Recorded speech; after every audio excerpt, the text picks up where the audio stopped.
Superintendent School District Board of Education meeting for April 11, 2023. Can I have a roll call, please? Mr. Cerrone, Aye. Ms. Doyle, Mr. Gatewood, Present. Ms. Johnson, Present. Mr. Ploger, Present. Ms. Simulton, Present. Ms. Swanson. Also here. 3.2, Pledge of Allegiance. We'll all stand, please. I pledge allegiance to the flag of the United States of America and to the republic for which it stands, one nation, under God, indivisible, with liberty and justice for all.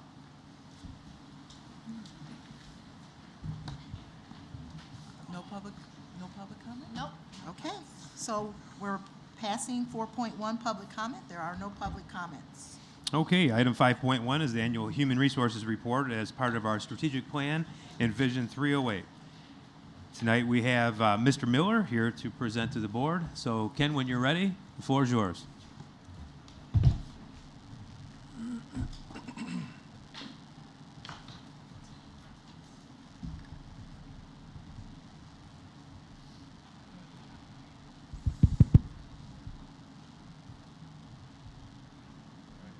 Good evening and thank you. It's great to be able to talk with you this evening about the HR department's accomplishments in the Vision 308 plan this year. While there's no quadrant in the Vision 308 plan that's specific. Can you speak into the mic just a little bit more? Thank you. Thank you. All right.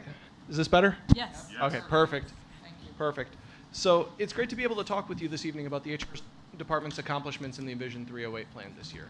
While there's no quadrant that's specific to human resources in the Vision 308 plan, tonight we'll be discussing our accomplishments in recruiting and retaining a high quality and diverse staff, and also exploring ways to increase private and grant funding.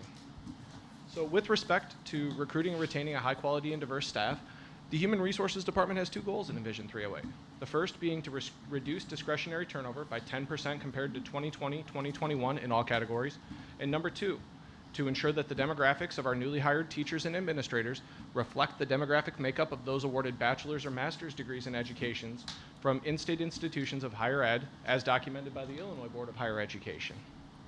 With respect to exploring ways to increase private and grant funding, we have one goal, and that's to increase revenue from private and grant funds to complement and add to the district's financial position. So tonight, what I'd like to present to the board, as far as questions go, is how are we doing with respect to meeting these goals? What did we accomplish as compared to what we said we'd accomplish when we talked this time last year? What are we going to be doing to further our efforts for next year? And how does this work tie into other components of the Vision 308 plan?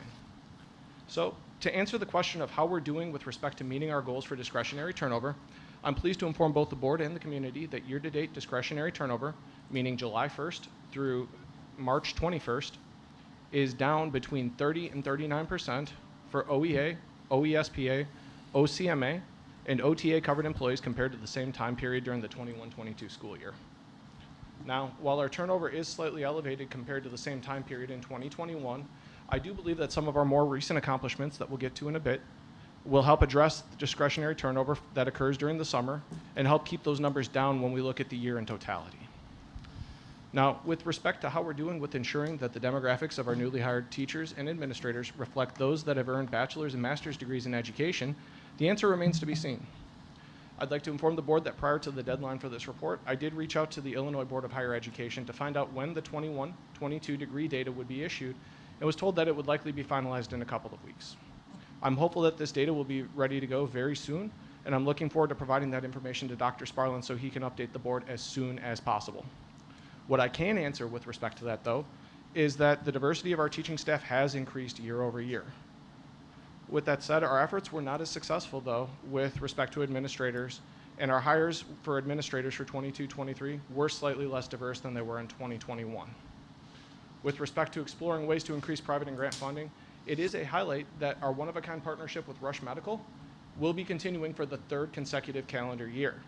And this partnership and other efforts similar to that, where we're reducing barriers to care for our employees on our medical insurance, has been a cornerstone of our strategy to keep medical insurance rates steady for 6 consecutive calendar years.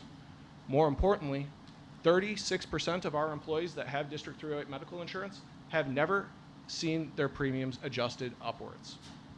That's more than 1 in 3 of our staff have never had to see their deductions go up come January 15th because of the need to increase our premiums. Now, in looking back to last year and how we intended to further the district's progress toward our goals, we wanted to ensure that we had updated onboarding programs for all categories in place, that we were identifying high quality and diverse teacher prep programs and prioritizing placement from those programs when all requests couldn't be honored, that we were updating performance evaluation for different categories of employees, and that we increased the utilization of Rush Medical as a percentage of our medical claims spend. It's a pleasure to say that we have updated our administrator and teacher onboarding and training programs, and that we're currently working on revising the onboarding program for support staff. Our student teachers for 22-23 are coming to us from in-state institutions that have teaching programs with demographics that are aligned to our goals. And I'm also pleased to report that we have had no need to prioritize placement because we have many cooperating teachers who are interested in sharing their skills and expertise with the next generation of teachers. We have not yet, but we are planning to update our performance evaluations for OESPA, OCMA, and our non-bargaining support staff. As many of our efforts this year were focused on revising certified evaluations to comply with new legislation. And also, our outpatient and doctor claims at Rush Medical did represent an increased proportion of our medical claims compared to the prior year. Additionally, we also entered into a memorandum of understanding with the OESPA to assist in our retention efforts, and we also negotiated an amazing contract with the OTA that will boost our recruitment and retention efforts for years to come. When we're looking at what we're hoping to be able to accomplish for next year, we're currently in negotiations with the OEA, and we're looking to negotiate a successor agreement that will enhance our climate and culture and increase student learning. We're also hoping to be able to conduct a market analysis for compensation and benefits to facilitate our efforts to recruit and retain with a focus on those areas that are traditionally harder to staff. We're seeking to build relationships with regional universities and organizations that reflect the community that we serve, so that way we can further our efforts to recruit and retain high quality staff and also continue our partnership with Rush Medical and build upon that. In focusing on the connections that we have to other areas across the Envision 308 plan, our efforts to negotiate an amazing contract with the OTA and to negotiate a retention-focused MOU with the OESPA will reduce turnover and the accompanying financial impact of turnover on the district. Conservatively speaking, turnover averages between 50 and 200% of the annual salary of the staff that is departing, depending upon the level in the organization. And so by keeping those numbers down, not only are we going to be able to retain the investment in organizational knowledge and expertise that these staff members have picked up, but we're also going to be able to help the bottom line at the same time. So this focus on reducing turnover and increasing representation among our staff is also going to have a positive impact on students. And our efforts to increase the breadth and depth of our onboarding programs will better equip them to be responsive to our student needs, not only now, but in the years to come. Finally, our partnership with Rush Medical and also our new partnership with First Stop Health for telemedicine has created a continuum of care with no net out-of-pocket expenses for employees on our medical plan. Now, not only has this allowed the district to keep medical rates steady for 6 consecutive calendar years, but it's also reduced barriers to access for our staff to get the care they need when and where they need it. So I know I've just covered a lot of ground in a very short amount of time. So are there any questions that the board might have? First off, Ken, I would just like to say congratulations on what you've done with the benefit plan for our employees here in District 308. 6 years of consistency and 36% of our employees never knowing what it is like to increase in their cost of benefits is outstanding for any organization, especially in today's day and age. So congratulations on that. Thank you, Dr. Sparlin. Great job. Good job. Good job. I just have one question, and for those of us that are teachers, and those of us certainly who are talking to our colleagues and so forth, it seems like we have, as our student population diversifies, right? We have many by not having diversity in the staff, we have many teachers who are people of color many times that are dealing with larger amounts of students who are choosing them as their trusted adult. And one of my concerns, and I'm curious what we're doing, is to ensure that we're not burning them out, right? In other words, if these teachers many times are having larger amounts of students who are engaging them, and and that can be a lot to put on someone's plate. And I am just I'm happy to see us diversifying and bringing in more diversity. But my concern is for those that are already here. I don't want to burn them out. And I hope the question makes sense. And if you need me to clarify, let me know. But I'm just curious what we're doing to make sure that that's not occurring.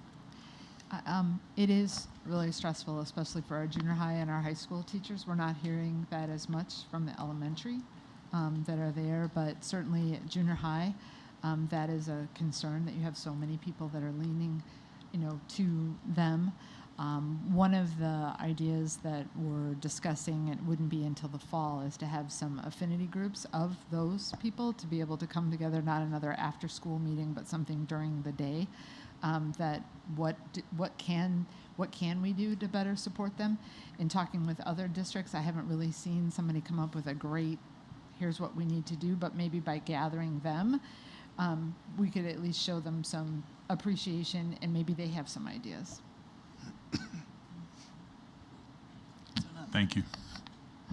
I had a quick question, if that's all right. I think it was really interesting that you brought this up because it's something I'm going to talk about later in my little report. But you mentioned hiring diverse teachers, having diverse faculty, and this is something that I recently discussed with a group of students, that having diverse faculty makes students feel seen and heard, and it builds a sense of community and safety that you feel at school that you don't really know you didn't have until you see it for the first time. And I know I definitely felt that because we've had more teachers that look like me come into the school recently, and I do realize that I'm leaning on them a bit more, so maybe having more diverse staff will prevent that burnout. But I guess my specific question is, are you looking at student demographics in any capacity when you're figuring out which demographics of teachers and faculty you're bringing in? Because of course, I guess bringing in the correct demographics of staff that students can lean on might be important as well, and that could be a factor, but I'm not sure if that's something you're looking at right now. Well, really what we're focused on is taking a look, because we don't want recruitment efforts to become zero-sum, where our gain is coming at someone else's loss. As far as the existing overall makeup of teachers within the state of Illinois, or those that are licensed to be able to come to Illinois to teach. What I'm looking at is from data that's gathered by the Illinois Board of Higher Education in their degree and enrollment data tools. What are the demographics of those teachers, those people who are graduating with bachelor's degrees or master's degrees in education from in-state institutions of higher education? What is the pool of available talent that exists? And are our hiring practices mirroring those that are coming into the profession? Because otherwise we get into a zero-sum type situation where all districts are doing is robbing Peter to be able to pay Paul. And at the end of the day, I want to see us be able to grow, and I want to see this district be able to take advantage of the talent that's coming into the ranks of education, who are motivated, who are excited to be here, who just spent 4 years or longer of their lives honing their craft to be able to step in front of students for the first time in an official capacity. That's an area that we definitely want to be able to focus on, because to do anything else would invariably, as we go down, as you go 2 or 3 moves out on the chessboard, becomes zero-sum at that point. So Thank you. in addition to what Mr. Miller said, one of the strategies that we used this year was to expand the pool that we're drawing from. So we about tripled, quadrupled our attendance at job fairs. We went outside of our typical kind of within the 2 hours, and we actually went to our surrounding states, both urban and rural and suburban areas, to really try to diversify the candidate pool that we were trying to attract. Myself, members of HR, and Mrs. Kamitis are working to also rebuild that recruitment website, because we're looking at a new generation also of talent, and looking at different recruitment strategies based not only about the schools and recruiting to the schools, but also to the area also.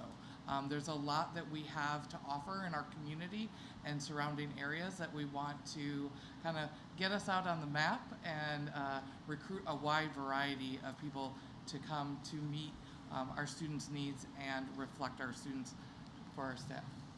Thank you. Thank you for saying that, Dr. Kincaid. Did you get your question answered, Anya? To some degree. It wasn't exactly what I expected, but I got the question answered. So thank you both Okay. so much. You're welcome. I think it's really important, and I challenge the administration here and whoever the new superintendent might be, that we can go beyond educators, our dean's assistants, our deans, our custodial crews, I would like to see some more diversification in our administration. It doesn't have to be a teacher. I know when I was growing up and going through school, it wasn't always a teacher that became my trusted adult. It could have been, mine was the librarian. It can be anybody. So I challenge our administrators, those that are hiring in our district, to look beyond and continue to make sure that our staff and its entire entity reflects our community and our student body. I wanted to ask a question regarding like our grow your own exploration. We have been, looking at it and reviewing it, and I would like to understand like what are the challenges around growing your own, and what, are we interested in going that route? What do we need to be doing about that? And then the other thing is, I know that there are teachers who live in our district and they work somewhere else. So what is the, what is that about? I can guess, but just wondering. Some people How do just we- don't want to teach and work in the same community. Okay, I know, and I'm sure there are probably more issues, right, than just that. I mean, yeah, not necessarily But for me. I would love to understand like the grow your own piece and what has stopped us from doing it? What is it that, and we know that it's a benefit. There are many other districts who do it and do a really good job at it. So what is it about us that we can't get off the ground with that? And by growing your own, you're talking about having high school students experience teaching and giving them time to do that. And not just them, but like other individuals who are in our school system who are currently work for us, putting them in a program that would help them to become teachers as well. So we currently have a few opportunities right now. We had a partnership with a local university this past fall where they were working on their administrative endorsement. So we, in essence, worked collaboratively with the university to give them release time from their teaching responsibilities to be able to do that internship that's required, similar to a student teaching for their admin endorsement. We also currently have a cohort that are working on their EL certification that we are funding some of the tuition. So there are programs going on within the district to help grow our own or expand the opportunities for our current staff. We definitely could look at expanding that program, but there are some programs currently in place within the district. And so those programs, are they producing and yielding for us what we expect? Very excited about the EL endorsement. We've utilized a couple of the recent pieces already for our staffing for the fall in hard-to-reach areas, so that's been exciting. And where we really struggle sometimes in having teachers that have the proper certification for English learners, this year we do not have near as many gaps. Absolutely. So Aurora University has a program. And we're not partners with them in this district. But there are universities. The problem at the end of the day boils down to who can you get to go into teaching and who wants to do that.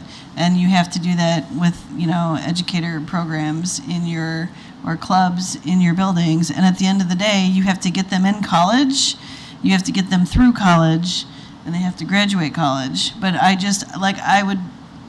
hear what you're saying 100%. I would just caution that sometimes when we talk about we need to add more diversity, I want to caution us not to hire all things being the same, I think you should hire someone that is diverse. But I don't want us to start I don't want us to start just hiring somebody based on you know what I mean, on a culture. I just like, I don't think that's the intention. it's not the intention, but like sometimes when we talk about it, like people hear what they want to hear. Yes, so true.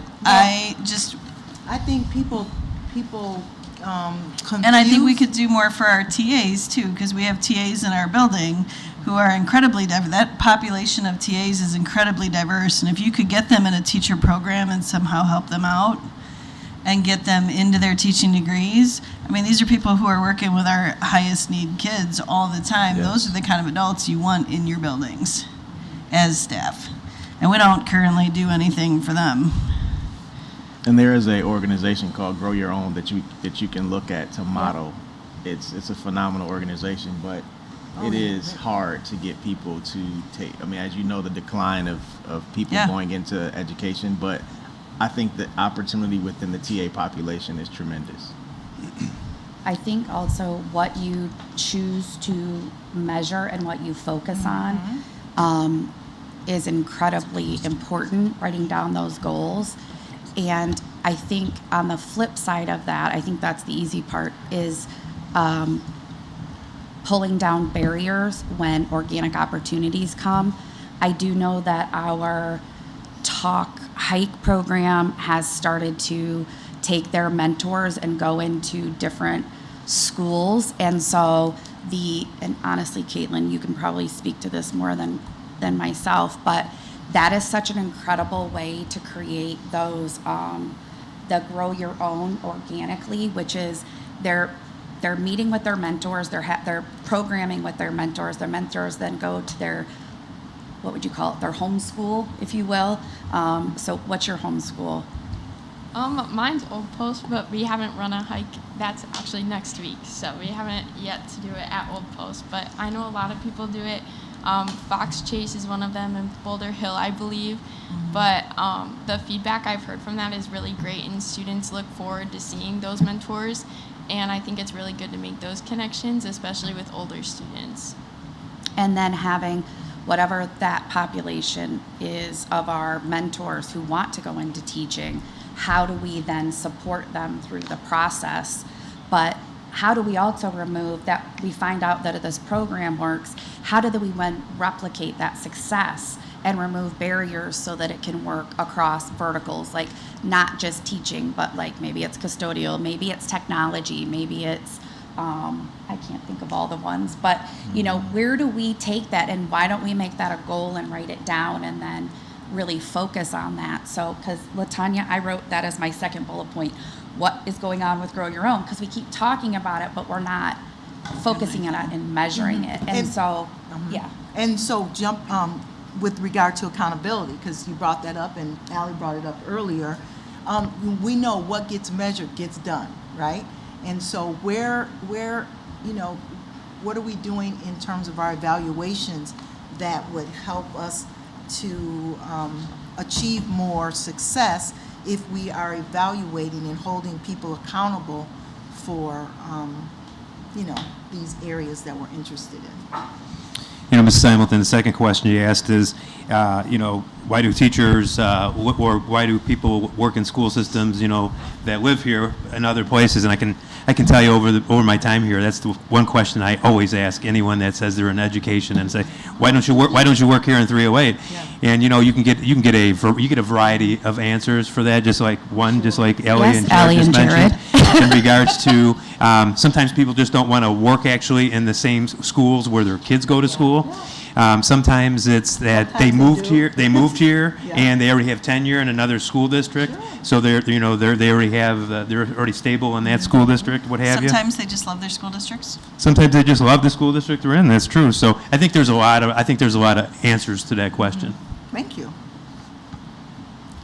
Okay. Anybody else? No, I'm just looking at Jared shaking his head. You want to share your answer? Well, you know me, I sometimes I'm an open book to a fault, but I actually did apply here a number of years ago. They're lost.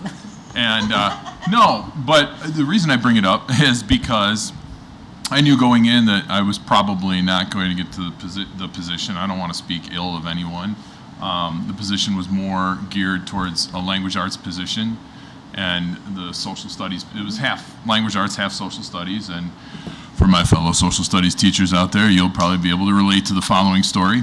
I knew that they wanted somebody who was stronger in ELA than social studies, and I had my endorsement to teach ELA at the middle school level, but my primary focus was social studies. So sometimes it's also a matter of what's available here and what you can teach. And so I never took it personal or anything like that. And to be honest with you, to Allie's point, I find it extremely rewarding to serve the community I live in here this way, and serve the community that I work for. And there's a lot of lessons that can be learned from bringing those pieces in.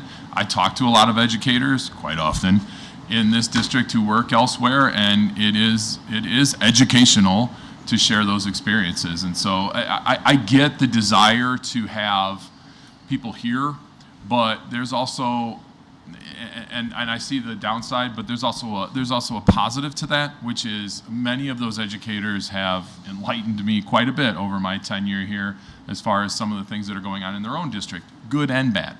Right. So. I just didn't want to teach chemistry. I got offered the job. I went straight for the physics job. See, many reasons. Many reasons. Thank you, Mr. Miller. Thank you. Thank you, Ken. Well done. Thank you. All right, moving on to 6.1, Superintendent Report. All right, good evening, Board. Tonight I have a few items I'd like to cover. As we all know, on March 27th, there was a school shooting in Tennessee.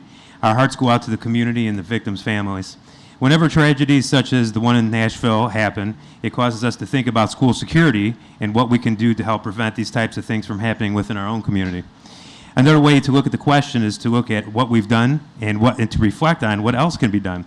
Mr. Ploger and I were talking last week in regards to this, and I felt that I should highlight some of the advancements in school security that we've made over the past 10 years within our school district. Safety and security is always something that we take very seriously. When thinking about safety and security, there are many things to consider.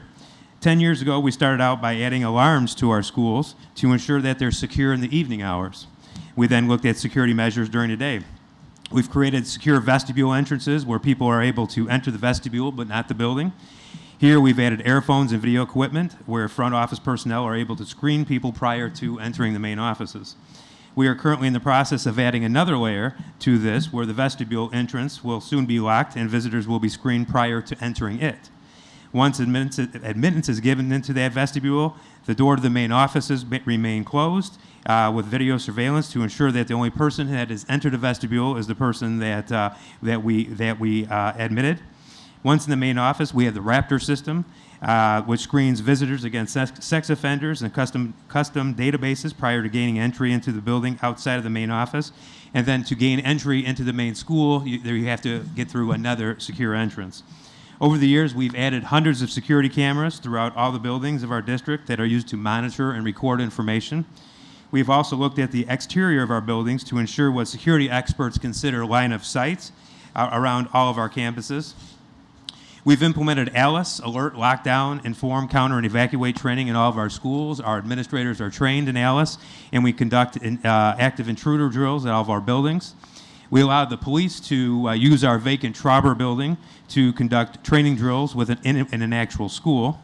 We also work with our law enforcement to help ensure that they have the tools. If an event does arise, they have maps of all of our schools, and we are working on providing them camera access in an event, just in case any type of situation, to help in any type of response. This year we hired a safety and security coordinator for our district who is also looking at additional screening and prevention technology. And over the years, we've promoted See Something, Say Something with all of our students. We have the Safe to Help as well. It's a free service that allows students to reach out 24/7 by way of phone, text, or internet. And our obligations as school administrators to report clear and present danger also help to create a safer state in Illinois. Pursuant to the Firearms Owner Identification Card Act, when a student or other person demonstrates threatening physical or verbal behavior determined to pose a clear and present danger to themselves or others, school administrators must submit a report to the Illinois State Police within 24 hours. And the state police evaluate these reports and prevent individuals who pose a danger from legally accessing firearms or firearm ammunition by revoking that individual's FOID card, from preventing them preventing them to get one in the future. So those are some of the ways that we've increased security and safety in School District 308 over the past 10 years. Because again, whenever we have such a tragedy such as the one that happened in Nashville, people want to say, well, what are you going to do? And it's not so much what are we going to do, it's what have we done. And then, as I said when I first started my comments, always continually looking at what else can we do to ensure, to the best of our abilities, the safety of our students and our staff. On March 22nd, we held our Community Advisory Committee meeting, and Mr. Bell, Executive Director of Student Services, started us out with a high-level overview of the changes to the 23-24 student rights and responsibilities that the board's going to be asked to approve this evening. They were rich discussions at each table, and at the beginning of the meeting, each administrator at each table provided feedback for each of the groups that rotated through. The feedback also from that evening is included in the document that we're asking you to approve this evening. Two other quick items. I wanted to share that Dave Jeffers, building engineer, Brokaw Early Learning Center, is a top 10 finalist in the Cintas Custodian of the Year contest. Yes, Cintas will offer $5,000 in Cintas and Rubbermaid products and services to the winter school, and the winter school will also receive a facility assessment and consulting package from ISSA, the Worldwide Cleaning Industry Association, valued at $30,000. The winner is determined by the number of votes one receives. Information is on our website and how to vote. This would be a great tribute to one of our employees to be recognized as the Custodian of the Year, as well as a benefit to our school district. So I encourage you to visit the website and vote. And you can vote until April 14th, and we wish Dave the best. And on a final note, last week was National Assistant Principals Week. I'd like to take an opportunity to thank our assistant principals for all that they do, their commitment to our staff, our students, and the community of SD308. They are all very much appreciated. I know that report was a little lengthy, but that is my report for this evening. So thank you, Mrs. Hamilton. I just want to say thank you for addressing that. I know I have received quite a bit since the event, and a lot of concerned community members and parents. So appreciate you addressing that tonight. Great. Thank you. Can I comment as well? I think something that as I've transitioned from a parent and community member to a board member that I think is incredibly important to touch on, when we do have something happen in the schools, whether it be a school lockdown, whether it be a variety of things. Oftentimes, our human nature is to go to the internet and start talking about what may or may not have happened, and why hasn't the school called us, and why hasn't the district informed us. And I just want to make a plea to our parents and community members out there that our staff is so myopically focused on the safety of our students and our staff. When something happens, they are going to communicate as soon as it's safe. They are going to communicate as soon as they know that all of the checks and balances that have been put in place have been checked and balanced. So I encourage parents when they are like, well, my child texted me, my student texted me and told me this, students have such a small purview into what actually is going on in totality. But I also know that our communication in times of crisis is incredibly quick. But please know that there is a process happening behind the scenes to ensure the safety of all of our students and all of our staff, and you will be communicated to as soon as it's safe.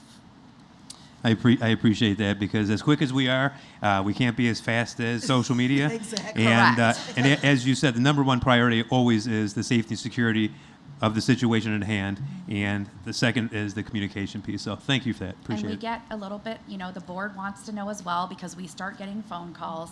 And it's taken some time for myself to train myself not to be like, I just heard on, the Oswego Moms page that this happened. What's going on, John? And so it has been, I just ask that we all do that and give our administrators and our teachers and our students the time to get to a safe point, and all of the correct information will come from the school as soon as it's possible. There's also a whole set of things that you didn't share tonight that happen in buildings in our district that we are not purview and should not be purview to also increase the safety of our staff and our students.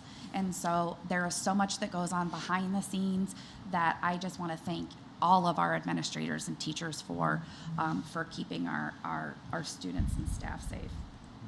Yes. Very good. All right, 6.2, Student Ambassador Report. Hi everyone. So the SSAC plans to meet twice next week. We finally finished our survey surrounding mental health, and we hope to finalize some of those last minute details and plan for a day when we are sending this out to the student body. Just as a reminder, this survey is going to have 3 sections, including student-to-student interactions, student-to-teacher interactions, and building accessibility. It'll have long answer questions and multiple choice questions in order for us to best receive feedback from our student body. Today, we also got the chance to talk with other students in a focus group surrounding the search for the new superintendent. And it was split by schools, but I thought it was very impactful to hear the voices of other students. And something that it was really strange, but I thought it was really awesome that we all had such different perspectives in our group, but we all shared a same goal of wanting to help our student body. And I feel like in all the other conversations I've had with other students, I never really got that same feeling and drive in students, and everyone wanted something different. So I think today our little focus group was very impactful in how we talked about our community and our schools and how students are interacting with each other in them. Oswego East also had focus groups, and ours took place right here at the school. We also were talking about the search for the new superintendent. And one thing that I would love to add to Caitlin's point is that it was really interesting to see students really take the opportunity to use their voice if they're provided the opportunity. And Caitlin and I had to work hard to find people that represented a wide portion of our student body, because of course we can't have all 3,000 of us heading to a room to talk. It's a little bit difficult. But I saw people that weren't really comfortable speaking in big groups, and I saw people who love speaking in big groups, and people who had a lot of opinions, and people who didn't know they had as many opinions coming into this room, but they all really took advantage of the opportunity to be able to advocate for their students. And they really took to heart that they weren't just representing themselves, they were representing their fellow students. I guess I just wanted to talk about some of the big points that they emphasized a lot throughout the meeting that I was definitely touched by. The first one was diversity, which is a super big topic, so I guess I'll break it down a bit. First, they wanted to talk a little bit about teachers, faculty, how certain students have teachers that are from the same faith as them, or who look like them, or share beliefs with them, and they're able to find a community with that, and they really appreciated that. They talked about the fact that having different communities that are recognized by teachers in schools and respected by teachers in schools is extremely important. Because when they feel unheard or unseen by teachers for who they completely are, it's hard to thrive in that learning environment. They talked a lot about the fact that, especially OEHS, because I can't speak for OHS, but add to this if you definitely agree, but there's a lot of extracurricular opportunities in our district. We have so many opportunities for students to express their interests, and that's really amazing, but a lot of the time these aren't pushed as much for a lot of students who don't even know that they exist, or who don't know that mental health resources exist, or where they are in schools. We were talking about the fact that when we're getting a new superintendent, but also when we're working on building bridges between administration, teachers, students, and parents, we want to emphasize these resources a lot more. And I guess the last thing that we talked about was making sure that we are communicating effectively and in a way that's receptive to students especially. We did feel that information is being communicated to our community a little bit better, especially in recent years, and we appreciate that. But a lot of the times, like, high school students get the information first, and we're all deliberating privately, and then like a day later we'll get some information and it's like totally different, and we're all really confused. And there's several events that have happened this year that caused that to happen. So I guess one thing we really wanted to talk about was not just strengthening like administration to community and parent conversations, but directly administration to student conversations as well, especially at the high school level. That was a lot of talking, but thank you so much. I think that was everything from my side. Did you want to add anything? Maybe just a couple of the bigger things we talked about too. We talked a lot about staff diversity. That was one of the first things that got brought up. Even by, like, we've talked about this in other meetings before, and it was brought up by students who didn't even attend those meetings. So that was really great to know that students will share their voice, like Anya said. And we also talked about how there are a lot of clubs and extracurriculars that students want to do, but the accessibility and engagement in them has started to like fall back, and we might have the resources to put on a club or activity for school, but the engagement is so low that it doesn't always succeed, and then that causes them not to continue in the future.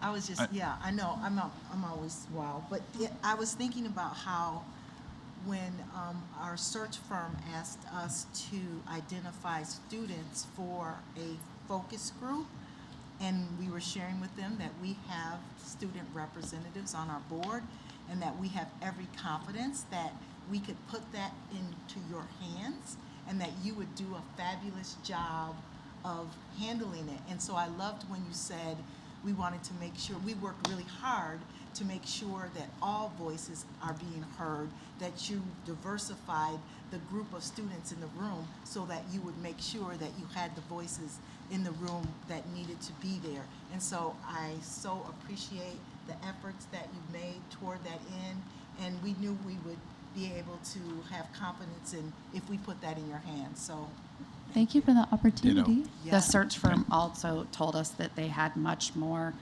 fun with you than us. Yes. Yeah. So Which, And they got a lot. They got a lot from you. yeah. they said, don't take any offense, but the student But- forum was the coolest, best The we've best. had. So we just were like, know. well, we knew that. We Well, knew that would be which- the we knew case. that. We Which, knew by that. the way, on that note, when we get to the committee report, I'm gonna turn to you a little bit because we'll get there. But don't go anywhere, whatever you do, because I want to hear your voice on that student voice. Okay, well, we're here now.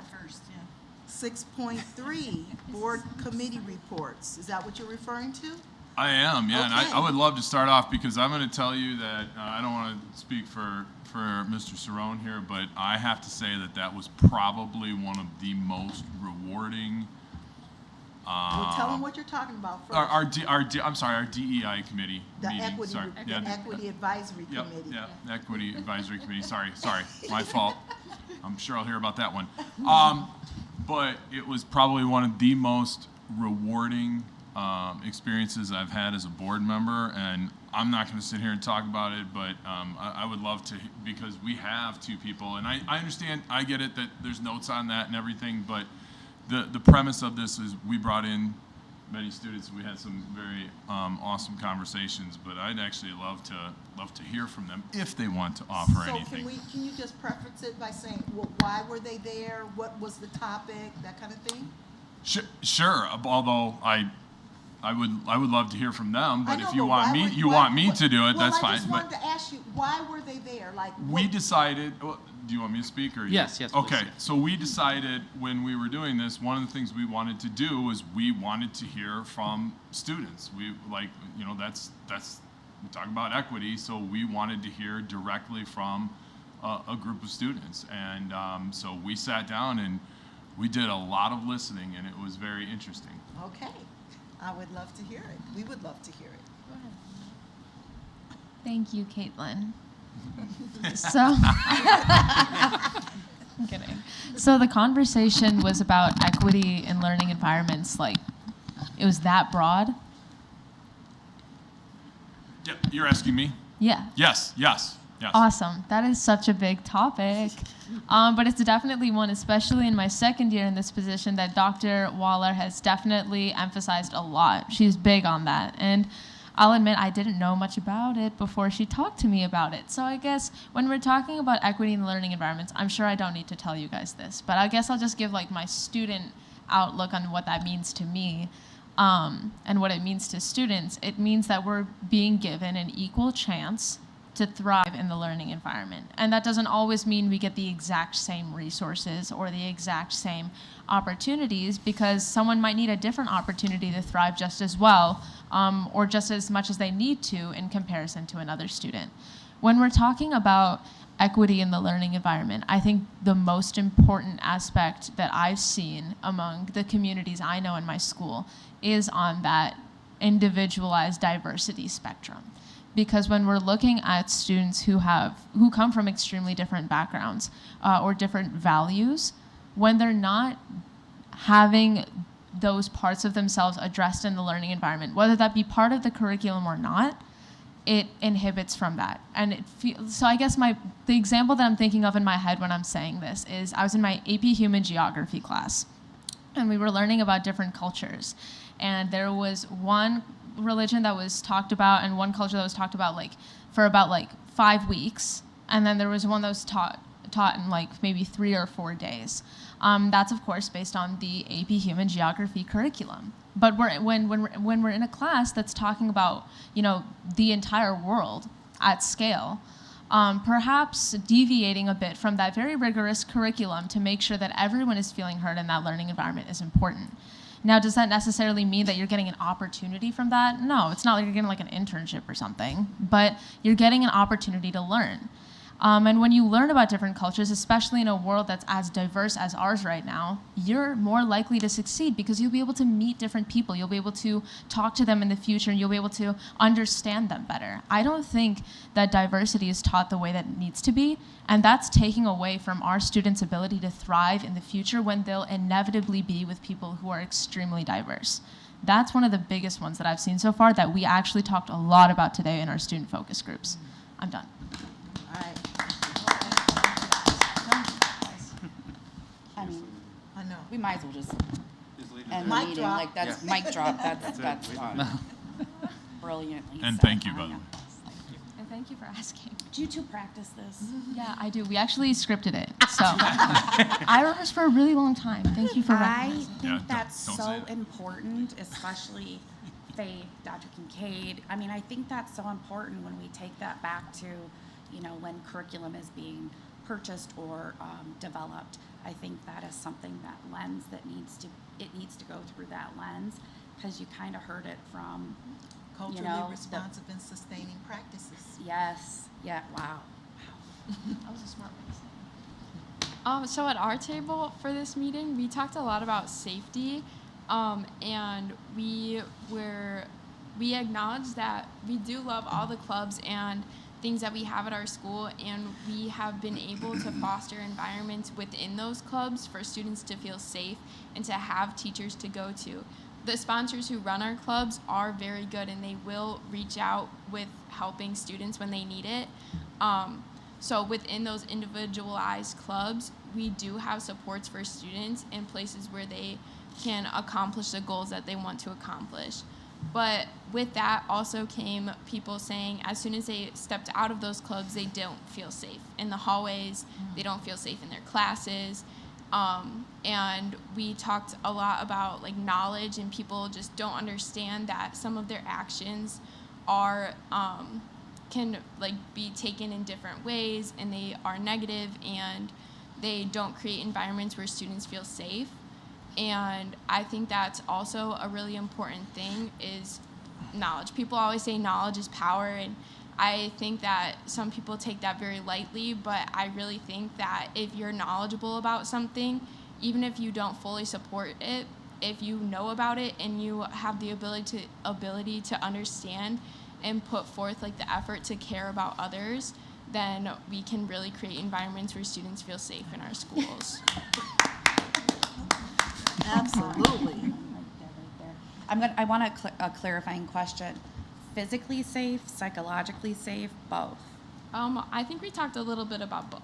Intellectually safe, all of those things. Yeah. Yeah. All of them. I think that is something that the administration needs to hear and understand what that means and how those supports can be better resourced. So thank you for bringing that.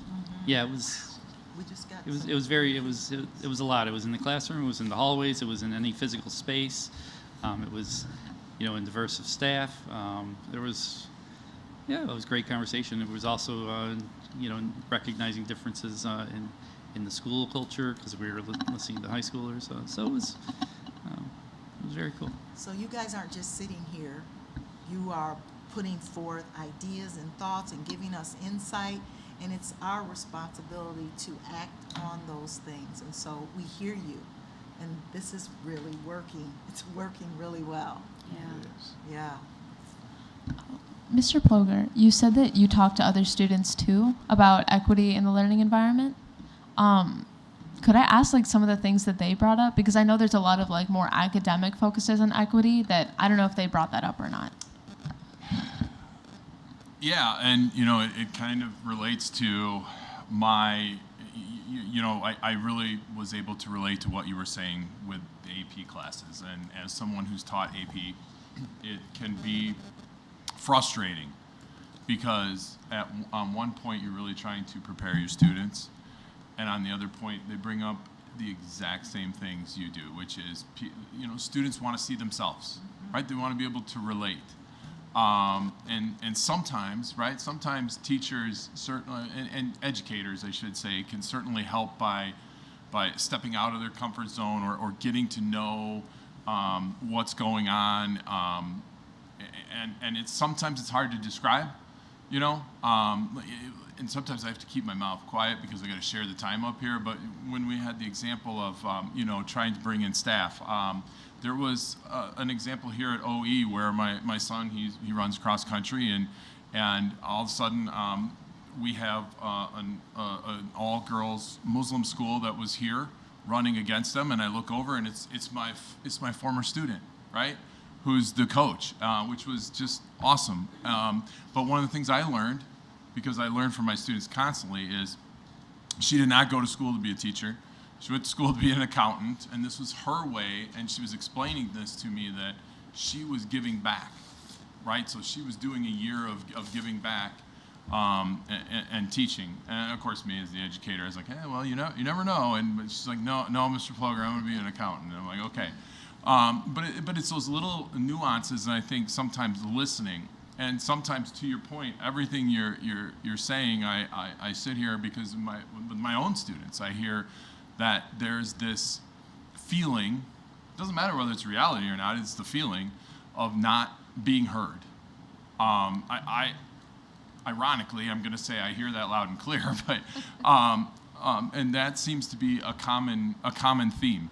And I understand that we as adults have our own perceptions and our own feelings and our own things with that, but and we do need to prepare our students for the reality of the world. On the other hand, in some ways, our students, and this is uncomfortable for many adults to admit, in some ways, our students are more in tune with the reality of the world than we are. And I think that's uncomfortable at sometimes to point out and talk about. It's an uncomfortable conversation for adults because they have to go into a place that they're not comfortable with.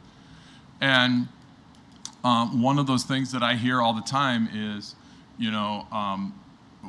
where is my community here, right? And sometimes, to your point, yes, there are, but then, how much pressure is on those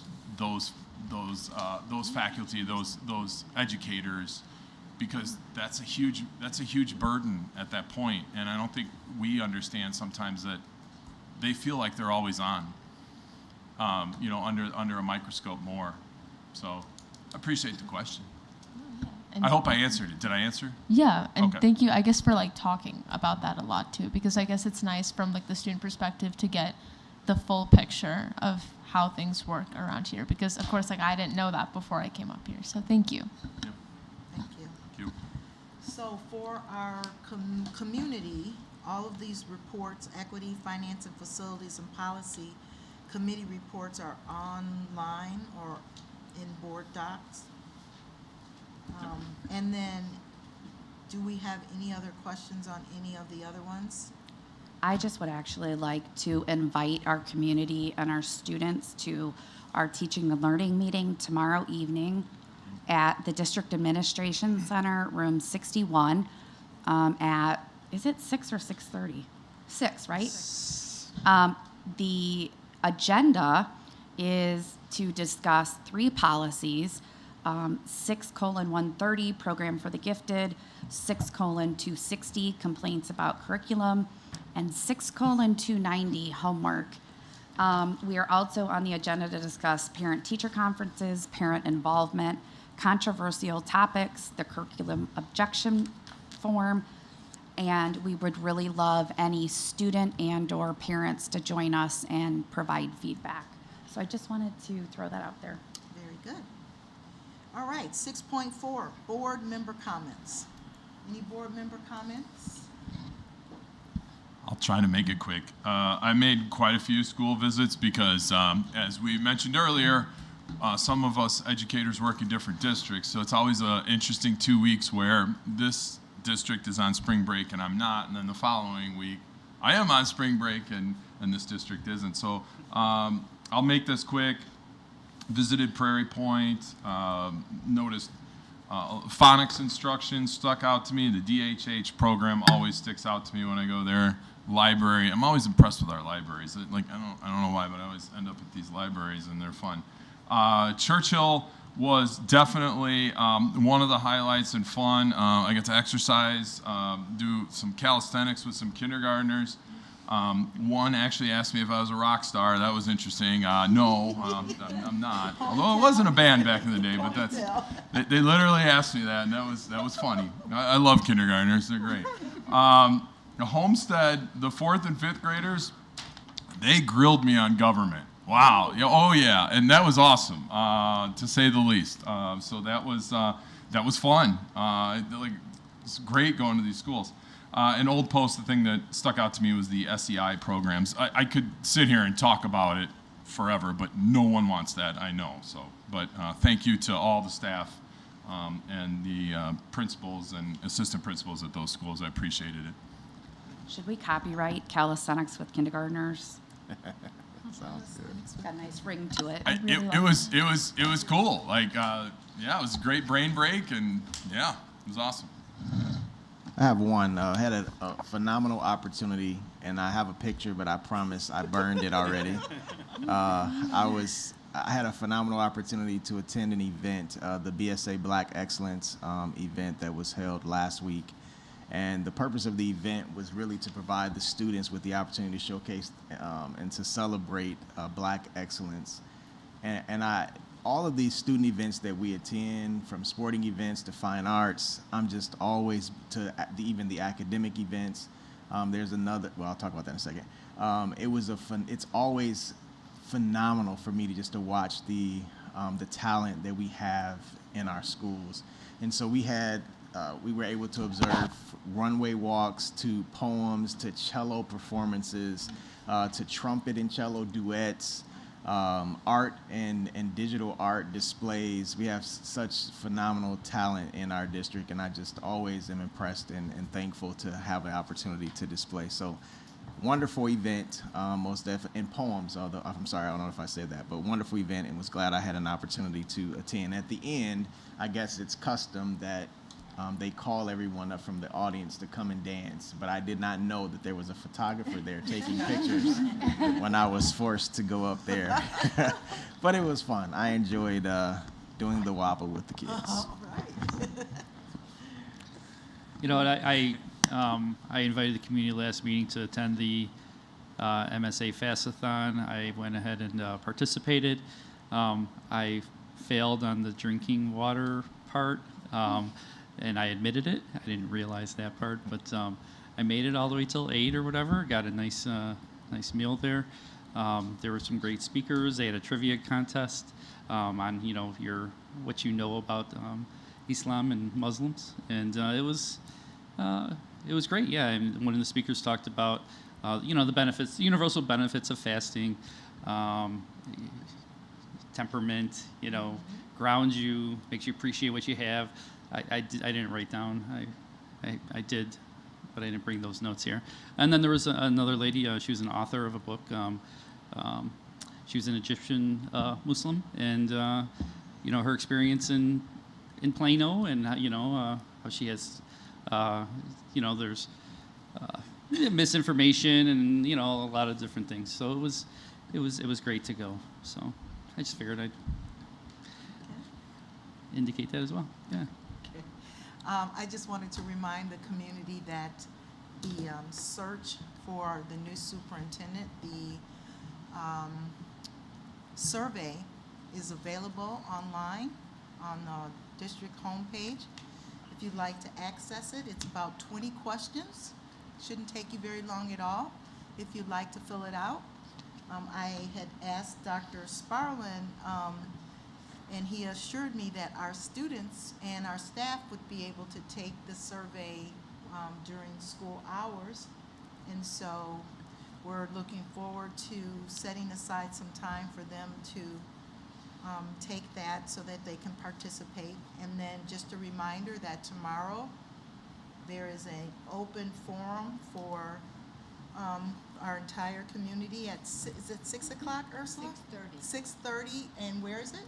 It's at Old Post in the gymnasium, and they should use door number 1 to get in. Old Post in the gymnasium, and use door number 1. And then there's an open forum for staff only at 4:30. 4:30, where? Same place. Same place. Okay? And also tomorrow, your kids should get some sleep because the SAT is happening.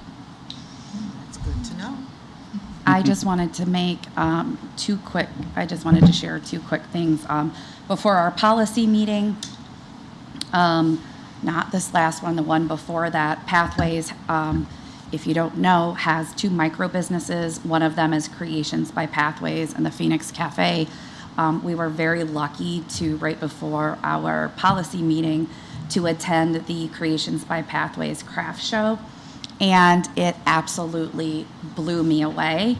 What our young students are learning with regard to independent living skills, employability skills, functional academic skills. Absolutely unbelievable work going on there. I just wanted to give a huge shout out to Principal Mecklenburg and the entire staff over there. I bought some of the coolest products that I now treasure for Easter that we'll have in my home that we'll always remember. And just to see our students selling things behind the cash register, like adding things up and doing things, skills that I think we all could have a refresher in, was just incredible to see what was going on over there. And then I just also wanted to share an email that was actually shared with me, and how I just am so proud of our students. I'm so proud of the things that they do, the voice that they use. And this one happens to be from a student who was writing to his teacher. I'm not going to say the names, but dear so-and-so, I wanted to thank you for reaching out to me as you see that I'm having a horrible time recovering from such a horrific illness. I just wanted to thank you personally.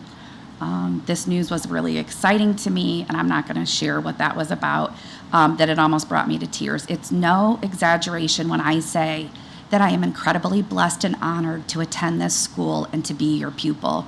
I truly can't remember a time as a child where I could confidently say that the entire school had my back until I attended Goal. Once again, thank you 1,000 times. I was so touched when that email was shared with me, and it just goes to show that our students are thriving in all of the different programs that we offer, and I'm incredibly proud of our staff for the incredible work that they're doing. Hear, hear. Thank you. All right, moving on to 7.1, consent agenda. Are there any questions on the consent agenda? I have a question on 7.2. So FOIAs, I'm curious, what is our process for alerting the board when the Attorney General finds we did not release enough information for a FOIA? Dr. Betsky, would you like to answer that? Yeah, so any person who requests a FOIA can not agree with our response or feel like we're not sharing as much information as they think we should, and so they can request to the Attorney General or the public access, and they can have the FOIA reviewed. And what we do in that process is we give the Attorney General or someone on their staff the unredacted response and the redacted response, and then they determine whether or not we were in line with the redactions. So anyone can do that, and it doesn't change our process. Honestly, in my 17 years, I've had 3 people question. This last time, we did have 1 person question, and if anything was found to be in error, then we would notify the Board of Education about that, but otherwise we fulfilled our obligation in fulfilling the FOIA request, and we didn't notify the board at that time. So if we want something to change, or if you want to know if we're challenged, we can certainly let you know that too. I just want to know the process. I appreciate it. Thank you. Yeah, you're welcome. All right, can I have a motion to approve the consent agenda? I make a motion to approve all items under consent, including minutes from the Board of Education meeting on March 20th, 2023, open and closed session, and to acknowledge the FOIA request received by the district. Second. Ms. Swanson? Aye. Mr. Cerrone? Aye. Ms. Simulton? Aye. Mr. Gatewood? Aye. Ms. Johnson? Aye. Mr. Ploger? Aye. Motion passes 6-0. Item 8.1 is financial statements. Does the board have any questions on what has been presented this evening? Item 8.2, Dr. Petsky?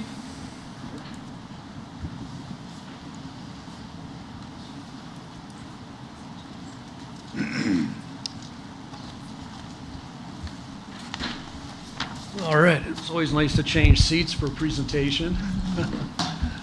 Tonight, on the agenda, what I've got is just a conversation and see if there's any questions that the board might have. But the Village of Montgomery is actually looking at some development. And so what I wanted to do is take this opportunity to talk to the board about what development, commercial, industrial, manufacturing development could look like, and what exactly an abatement is, and why we're talking about that. So presented by me, but obviously in the background, I'm working very closely with our property attorneys, Brittany Thies and Stuart Witt, just to make sure that we're dotting the I's and crossing the T's on this. So some of the project background, just so that you're aware of the last 3 to 6 months, we've been working with the Village of Montgomery's Economic Development Office. They've been working on a series of projects that include several parcels of land that are currently in our district. It is a very competitive market. So the commercial properties that we're looking at developing, the developers could go anywhere they want to go, and they're choosing to look at Montgomery. So right now the Montgomery Economic Development Corporation is working with the Village of Montgomery, Waubonsie Community College, Kendall County, and the school district to see about what incentives or our appetite for incentives, otherwise known as abatements, that we're willing to support. So just to fill you in on what an abatement is, a property tax abatement is just a way to support or promote the expansion of businesses at the locations for new businesses. Basically, a business that receives approval from a taxing body, what they get is they're going to invest dollars to develop a site, to build infrastructure, to buy the property, to do a bunch of things to have their business there. What we'll receive as a benefit, we'll receive increased property values and things of that nature. But while they're doing those investments, what they'd like to do is, instead of paying us the full percentage of the updates to the property tax or the properties that they would be updating, they would be seeking an abatement. So in other words, let's say they have a $10,000 parcel of land and they develop it, and it's now all of a sudden worth $100,000. We would get more tax dollars because of those investments. But in order to go from 10,000 to 100,000, they have to invest in that property as well. So when they pay their taxes on those developments or those updates, they would be able to pay a lesser property tax value, use that to invest, and then after a certain amount of time, we would collect the full assessed value on that property. It's probably the worst explanation on a property tax abatement I've ever given. So if there's questions on that, we'll definitely talk about that a little bit more. What I did want to show the board today in the community was just the location, the property that we're talking about. So if you look up here, we're looking at Galena Road and Orchard Road. It's kind of where the old Caterpillar plant was. There's vacant land in that area in green that you can see to the west and to the south of that plant.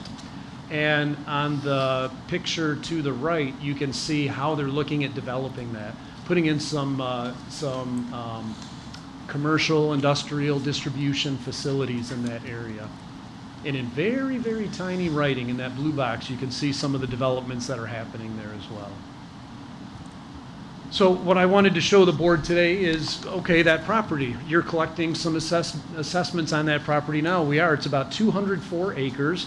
And if you look, those 4 pin parcels and the number of acres, you can see what the current assessed value is and then what the extension is. So basically, the school district is getting about $6,000 in tax revenue from those properties.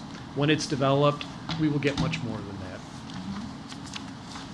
So I really wanted to just talk and offer that to the board and kind of offer these recommendations. Number one is just to see the administration is recommending that the board kind of provide some acknowledgement of its support for the development in those areas. Are there any questions you have as they look at developing that for commercial, industrial, manufacturing types of facilities? And those are questions that I can bring to the developers and things that I can have answered for you. But also, I'd like to ask the Board of Education provide some direction to the administration to allow myself and WIT Law to work with the Village of Montgomery, the Montgomery Economic Development Corporation, and the other taxing bodies to really get the formal proposal. What exactly are they asking for in terms of abatement? How much, how long? And I'll be able to put some financials to that and tell you what the financial impact of that would be as well. So based on that information, just wondered if there were any questions or discussion as we move forward. I have one. How do you guarantee that it's business and not housing? Yeah, because we've been down this road before where they've said it was senior housing and then it became something else. Then it was going to be veteran housing and then it became low-income housing, right? So I have zero interest in abating. I mean, clearly I won't be here, but I wouldn't abate housing. But I would abate business. Yeah, so I hear what you're saying. So the residential component, right? Absolutely not. And but for commercial, it depends on the investment and the what that provides. Okay. But I'm looking for a guarantee. Yeah, and we can actually work that into the abatement agreement. It's like, what is this property to be used for, so they don't change the use on us as well. I would agree with that piece, but one thing I will say is I have 100% appreciated the communication. I want to acknowledge that. The communication that comes out of the Village of Montgomery and their board. I think they do an excellent job of communicating and working with their partners, and I have nothing but good things to say and nothing but good experiences. And so this is a controversial issue for sure. I get it, but to your point, Allie, you know, we need more than houses here. We need business, and it's along Orchard Road. And the other piece is, you know, I am hopeful, and I'm sure they are, but I am hopeful that they're doing whatever they can to make sure that that business stays here. And I understand that this is part of that, and that would be my only message to them, other than the one that Allie brings up, which I think is valid too, is, okay, we we see this, but we're also, you know, making this investment too. So, and I'm sure they are. I have a lot of faith in them, but I want to acknowledge their communication. I think they're great. Good, that's nice to hear. I've had some really good dealings with them as well. So the Village of Montgomery, the Montgomery Economic Development Committee, they've been doing some really close coordination, keeping us up to date on where they are. Yeah, as far as I'm concerned, yeah, obviously your second bullet, you know, work with law. I'd be more interested in the details of the, you know, the abatements and the long-term prospects, because obviously right now it's $6,000, but you know, if there wasn't an abatement, do we suspect it would be another 20 years before this developed? Kind of things along those lines. I just don't know those kind of details.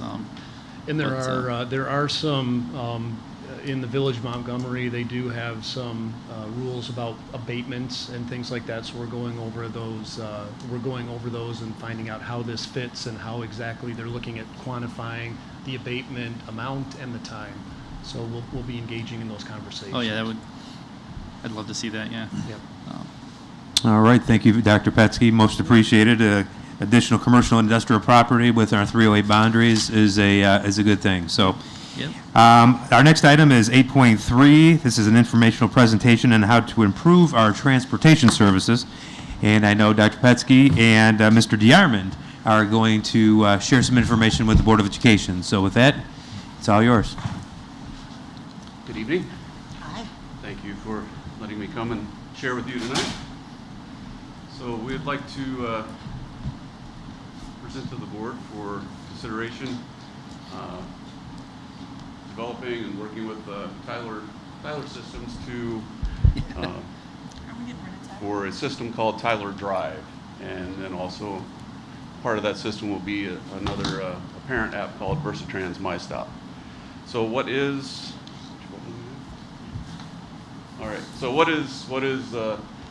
Tyler Drive? So it's a tablet solution.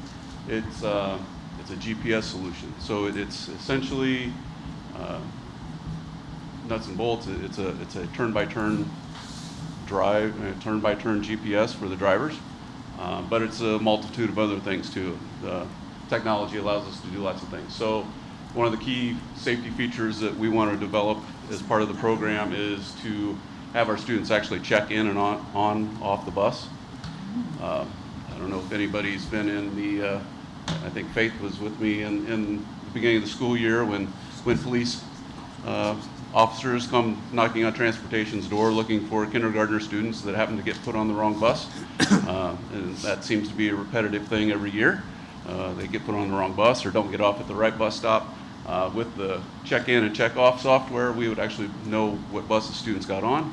We would know if they tried to get off at the wrong stop, because it'll actually give you an alert if they're trying to get off at the wrong stop. On the high school level, it would keep students who aren't supposed to be on that bus off that bus. Sometimes we have that issue, but definitely a strong safety feature that I'm really a proponent of. Additionally, route changes.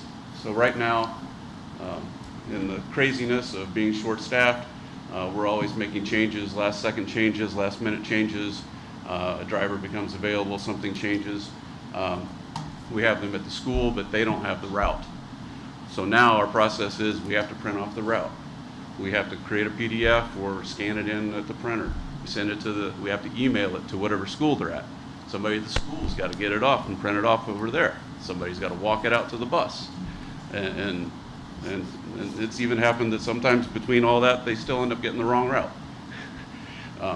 So we can actually, all they have to do now is just type in a code on the tablet, and voila, there they have the route, and they have GPS directions. So potentially a driver that's never been in Oswego before could have GPS directions for a route right in front of him in a matter of seconds, instead of going through the whole process of a driver trying to read a route sheet that's in about 8 size 8 font and driving and trying to keep track of 40 elementary students and go down the road at the same time.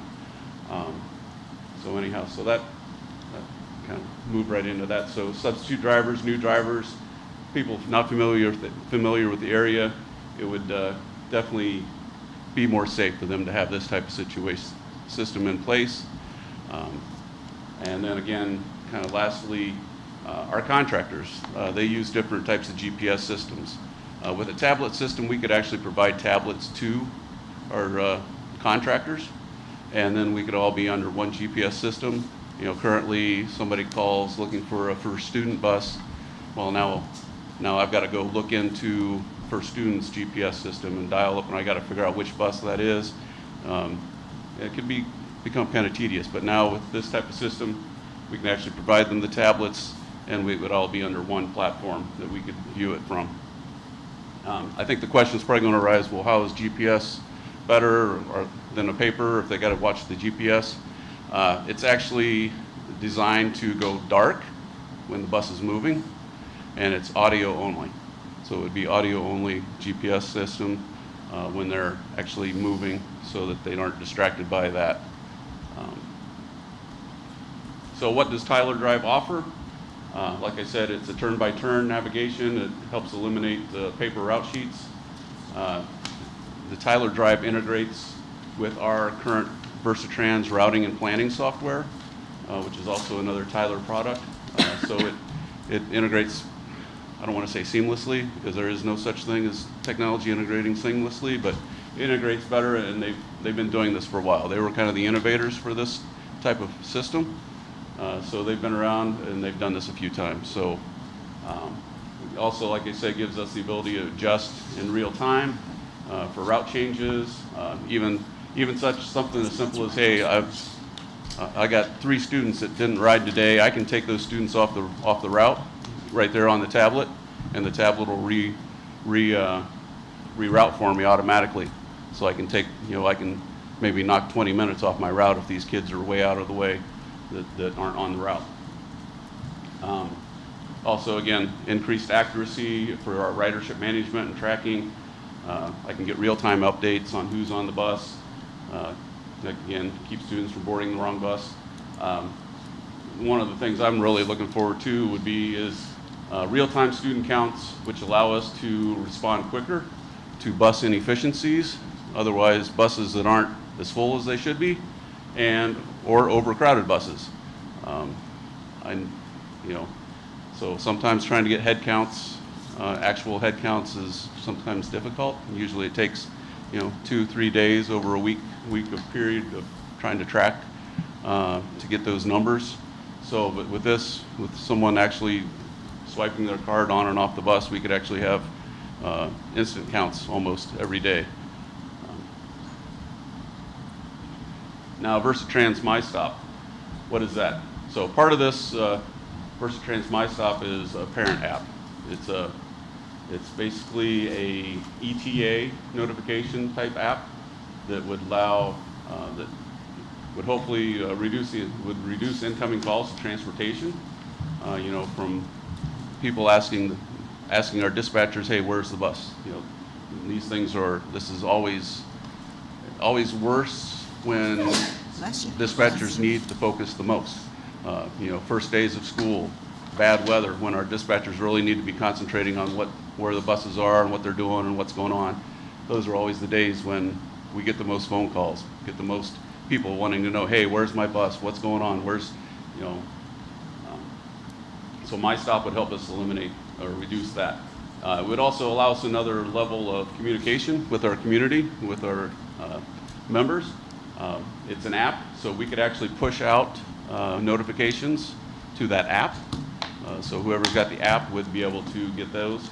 And then it would also, the mobile app would allow us to have multiple student families with multiple users. So parents and students both will be able to view the bus ETA and receive those push notifications.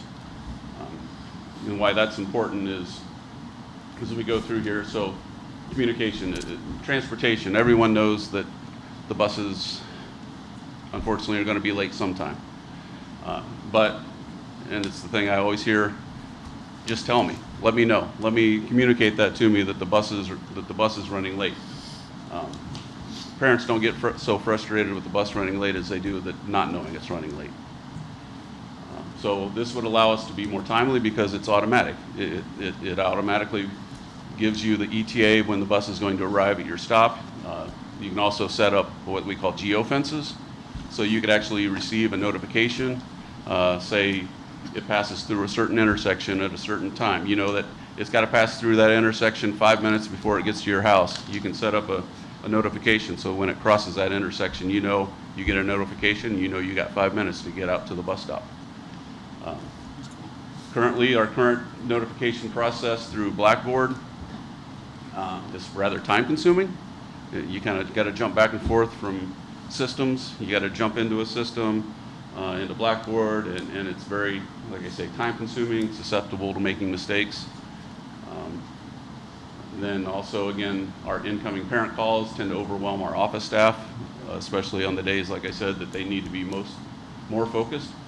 And then again, some of the issues I've received are that with Blackboard, our students don't receive, tend to not receive text messages because that contact information comes out of Tyler Sys, and that information is usually just parent contact phone numbers. So it goes, parents get those messages, but students tend not to. So our junior high and high school students, you have to rely on their parents to contact them with the information if a bus is running late. Whereas if they have the app on their phone, they can get direct contact, get direct message, and they can actually have, like again, say they would have the app, they would actually get ETAs live on their app on their phone. And that's basically all I have to share about that. Thank you to Mr. DeArmond. Board, what questions do you have for him at this time? You know, I'm sorry I didn't send these in advance. I love the safety features. Other districts that use this and their experience. 204 uses it. Okay. I've talked to them quite a bit.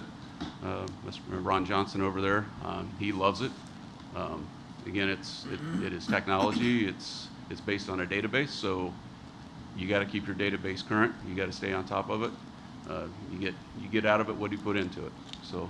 But yeah, everybody I've talked to, I was at a conference a couple weeks ago, and just before spring break, and several people that there were transportation directors, several of them in there, and districts similar in size to ours or larger use that type of system, use the Tyler system.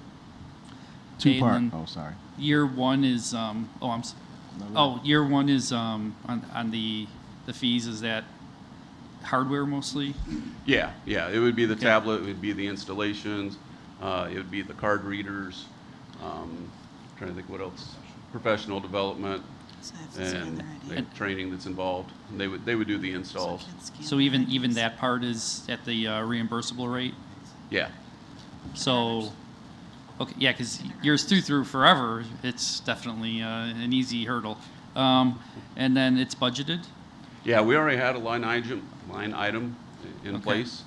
You know, our hope was to kind of split it over 2 budget periods so we could get the initial contract established and pay first initial payments, and then final payments in the next budget year. And here's a final question.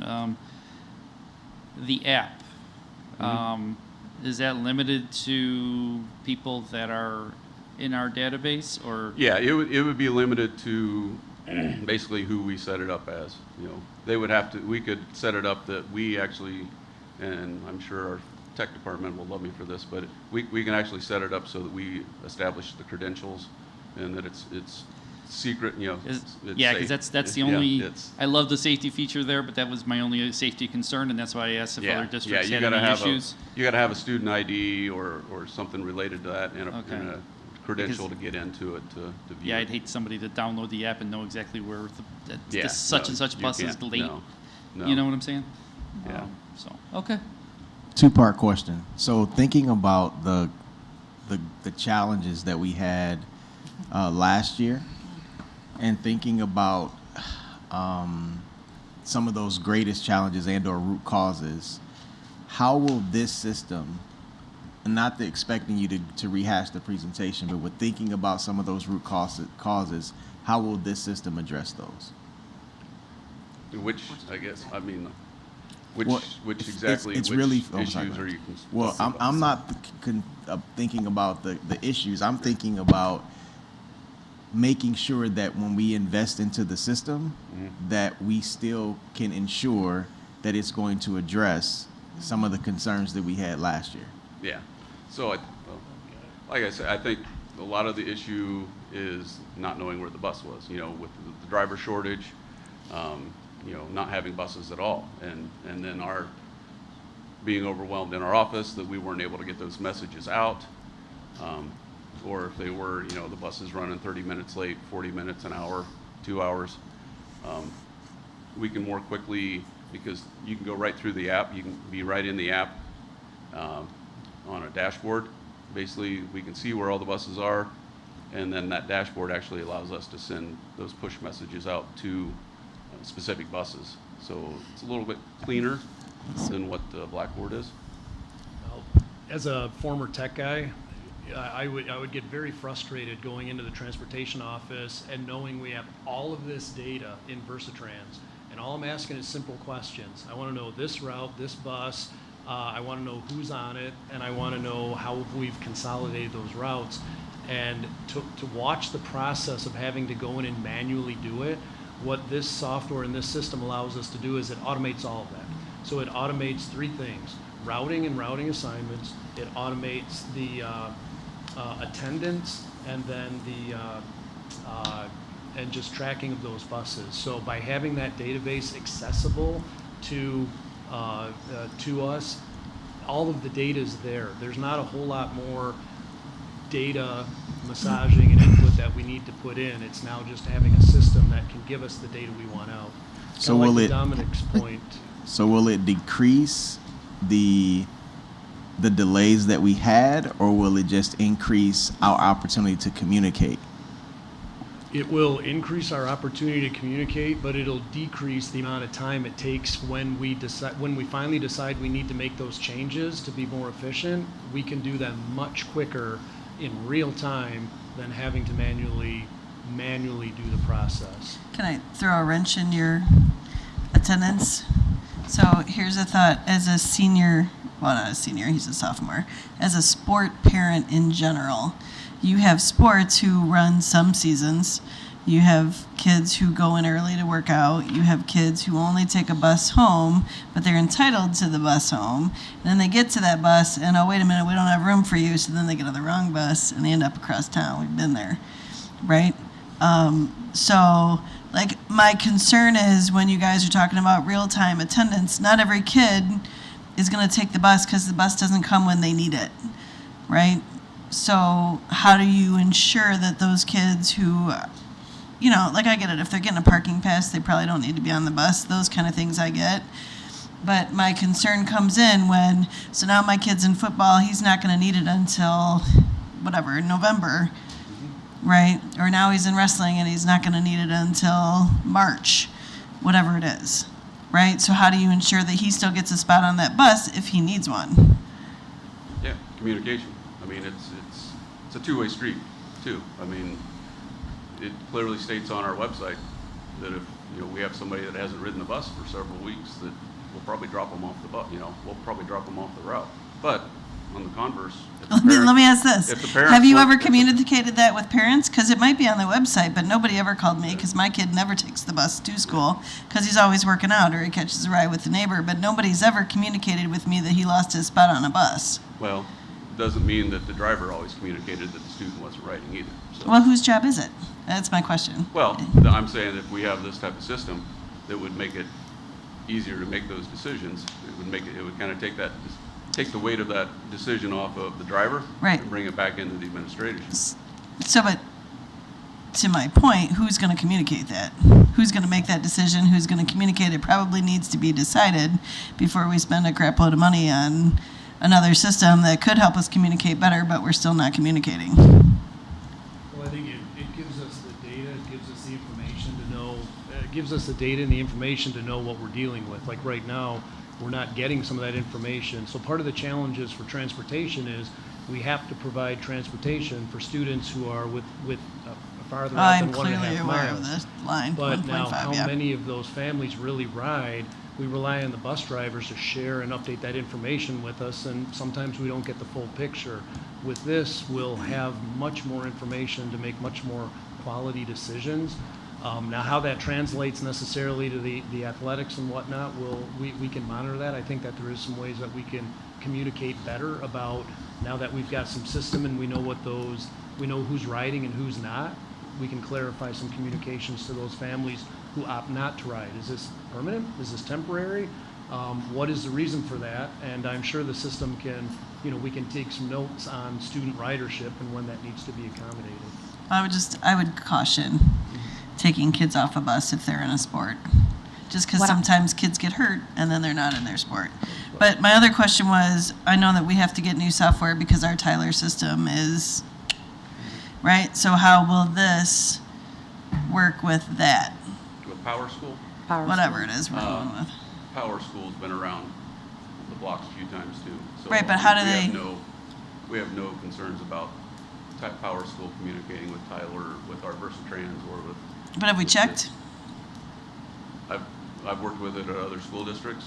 When I was a first student, a lot of our school districts use Power School to communicate with our Versatrans, so I really have no concern about Power School at all. But to that point, I guess what I'm interested in is two things. Number one, if this was approved, what is the rollout plan? Because you have a wide variety of drivers with different skill levels when it comes to technology. So I don't want to see a rollout and a training program like 2 weeks before school starts. Like, what is that? Number two, how does this address exactly kind of what Ali said, but all of the things that we have discussed over the last couple of years? For instance, I know one thing it will solve, right? When our buses were late last year at my home school, what was happening was they were so late, that information, only the principal would have to go find the emails from those parents and send. I mean, it was just a clunky system, but those kids were missing their bus to get home, to go to sports. So I see that. But what about the kids that maybe at the wrong bus stop but got left there and not picked up? What about the fact that we heard from a lot of parents that buses were overloaded? And Michael knows that I've come to him and say, I heard there were 80 kids on the bus, and he's like, okay, there were really only 62. It's tough. Kids don't want to sit next to each other and be squished, but will all of these be addressed? And I don't mean just like from a communication standpoint, but how is this helping? First of all, I understand manual to technology is right, but are we solving, and is this the best solution for solving all the issues that we find? You're always going to find there's always a better solution out there, but how much do you want to pay for it? I guess, that's what's your ROI. As far as the question, sorry, back up. Well, your first question was? How is the staff going to be trained on this? How is it going to be rolled out? How is it going to be? How are you building buy-in? And so I've been talking about this to my staff for 2 years. I was talking about this before I was the director of transportation. So my drivers know it's coming. Have known it's coming. It's a 12-month rollout from hopefully from whenever we agreed. The board, if the board approves it, it's a 12-month rollout. So you're talking, essentially 12 months for the tablet portion. We can probably roll in the parent app. I think might be able to roll it out quicker. We might be able to get that by November-ish, November, December, when the weather starts getting cold. We might have it down to where we can use it effectively. But as far as the tablet portion, it's at least 12 months out.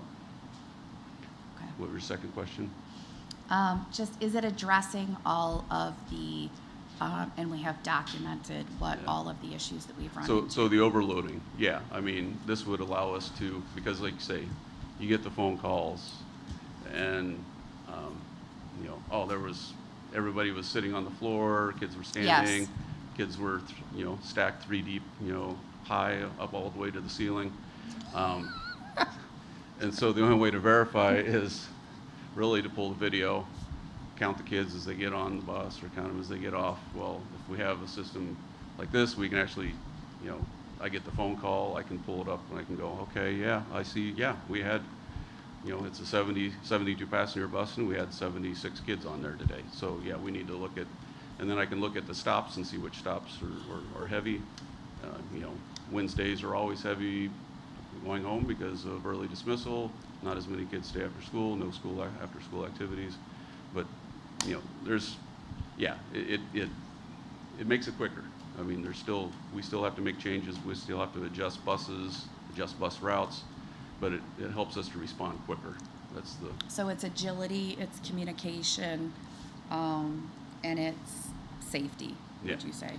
Yeah, and I'm thinking there's probably some staffing benefits, maybe not in the form of a full-time employment type of situation, but you can utilize the staffing in different ways and be more productive maybe. Yeah. That's not a question that I posed to you, but I just, with the reimbursement aspect of it, it seems like it's a worthwhile. So. And then we won't see these $30,000 requests for outsourcing some services that we had to pay for last time. I think it was 40. Well, that was for routing. That's a different. Okay, explain how it does impact or doesn't impact this.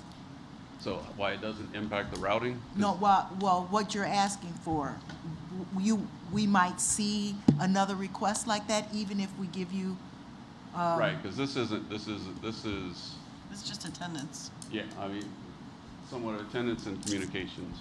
I mean, that's being able to track our buses. Again, the routing was about making sure that we had efficiencies in routing, right? Right. That's why we paid $30,000 or $40,000, whatever it was. $32,000. And so you're saying that this system isn't going to help with efficiencies in routing? Well, it sounds like it does a little bit. I mean, it can help our dispatchers make decisions on the fly a little bit easier and communicate with their drivers more quickly. But yeah, this system takes that routing information. Mm-hmm. It pulls from that routing information. So the routing system's a different system, and this communicates to that and pulls that information out of there to give us this information so that we can more quickly respond to what our needs are. But as far as the actual routing, that's a different. Yeah, I heard that when Jen was talking and Allie too. I wanted to make sure that we understood we're not replacing our transportation system. Tyler Tech is Versatrans, which is our routing system, routes and planning, but this is just an app to help us mine the data and make use of the data. We still need routing services to take. Every year it changes with the kids that we have and where they live and what routes translate to the most efficient use. We still need that efficiency in routing. So about 11,500 kids, and all of the buses and routes we run, we still need a human aspect to lay out those routes and say what is the most efficient. But now that we've got ridership data and attendance data, we can say, hey, maybe we can consolidate these routes. This app won't. It's not like artificial intelligence, and it'll make new routes based on who's riding, who's not. That's the job of the router, or in this case, the routing company, to look at those data points and create those efficiencies. So did we explore any grant opportunities to cover any portion of this? Grant? I looked into, we asked, the only thing, we kind of missed the ESSER vote. We could have put ESSER funds towards this. I know a lot of districts did because they could use it for COVID tracking, but we kind of missed the vote on that. So yeah, there's not really any grants out there. But again, like you said, a good share of it is reimbursable by the state. Michael, do you know what that share is that's reimbursable by the numbers? state? Is it? I understand that number can fluctuate from year to year. So what are the guidelines? Is it 50 to 65%? What is it? Usually 65 to 80, I think is Doesn't that sound about right? And that's year one and then ongoing. So that's Yeah. it's a sizable grant. Yeah. So the actual dollars from the 308 budget would be, you're saying, much less after state reimbursement, correct? Correct. Okay. Yeah, I always use 70% because it's generally conservative. So can we see an update to this that shows us just the numbers, what costs what we get with each, and what that full budget looks like to Mrs. Simonton's point? This is not routing. This is simply whatever it is, so that we have all of the information in one chart. So you're saying you want to see what Versatrans, our current contract for Versatrans with routing and planning is, and then also what this would be in terms of hardware, software? Yes, implementation? like, I just feel like I need, and if anybody else, just all of the information in one chart. We understand exactly what is being asked, what this solves, but also that we still need a router. Are we still going to be outsourcing that router, or are we gonna have, and we're still, okay. Yeah. Can we have all of that information on a one-sheeter, please? Well, then- and also if that, whatever, I don't even know, the $30,000, is that reimbursable as well? Yeah. So that's literally not even close to $30,000. And then if we're going to go through that exercise, soft benefits, like I was talking about with employees, freed up time and things along those lines. And then including whatever is reimbursable and whatever those rates might look like. And then my final question is, did we vet any other vendors? I looked at some, but again, when I talked to 204, when I talked to other districts that use this program, this platform, it sounded like the best. Basically for two reasons. The main reason is it's all Tyler, so I've got one point of contact. So if something's, I'm having issues, I know who to contact, and they can't play the blame game. It's all going to be on them. You know what, Mike? Oh, sorry.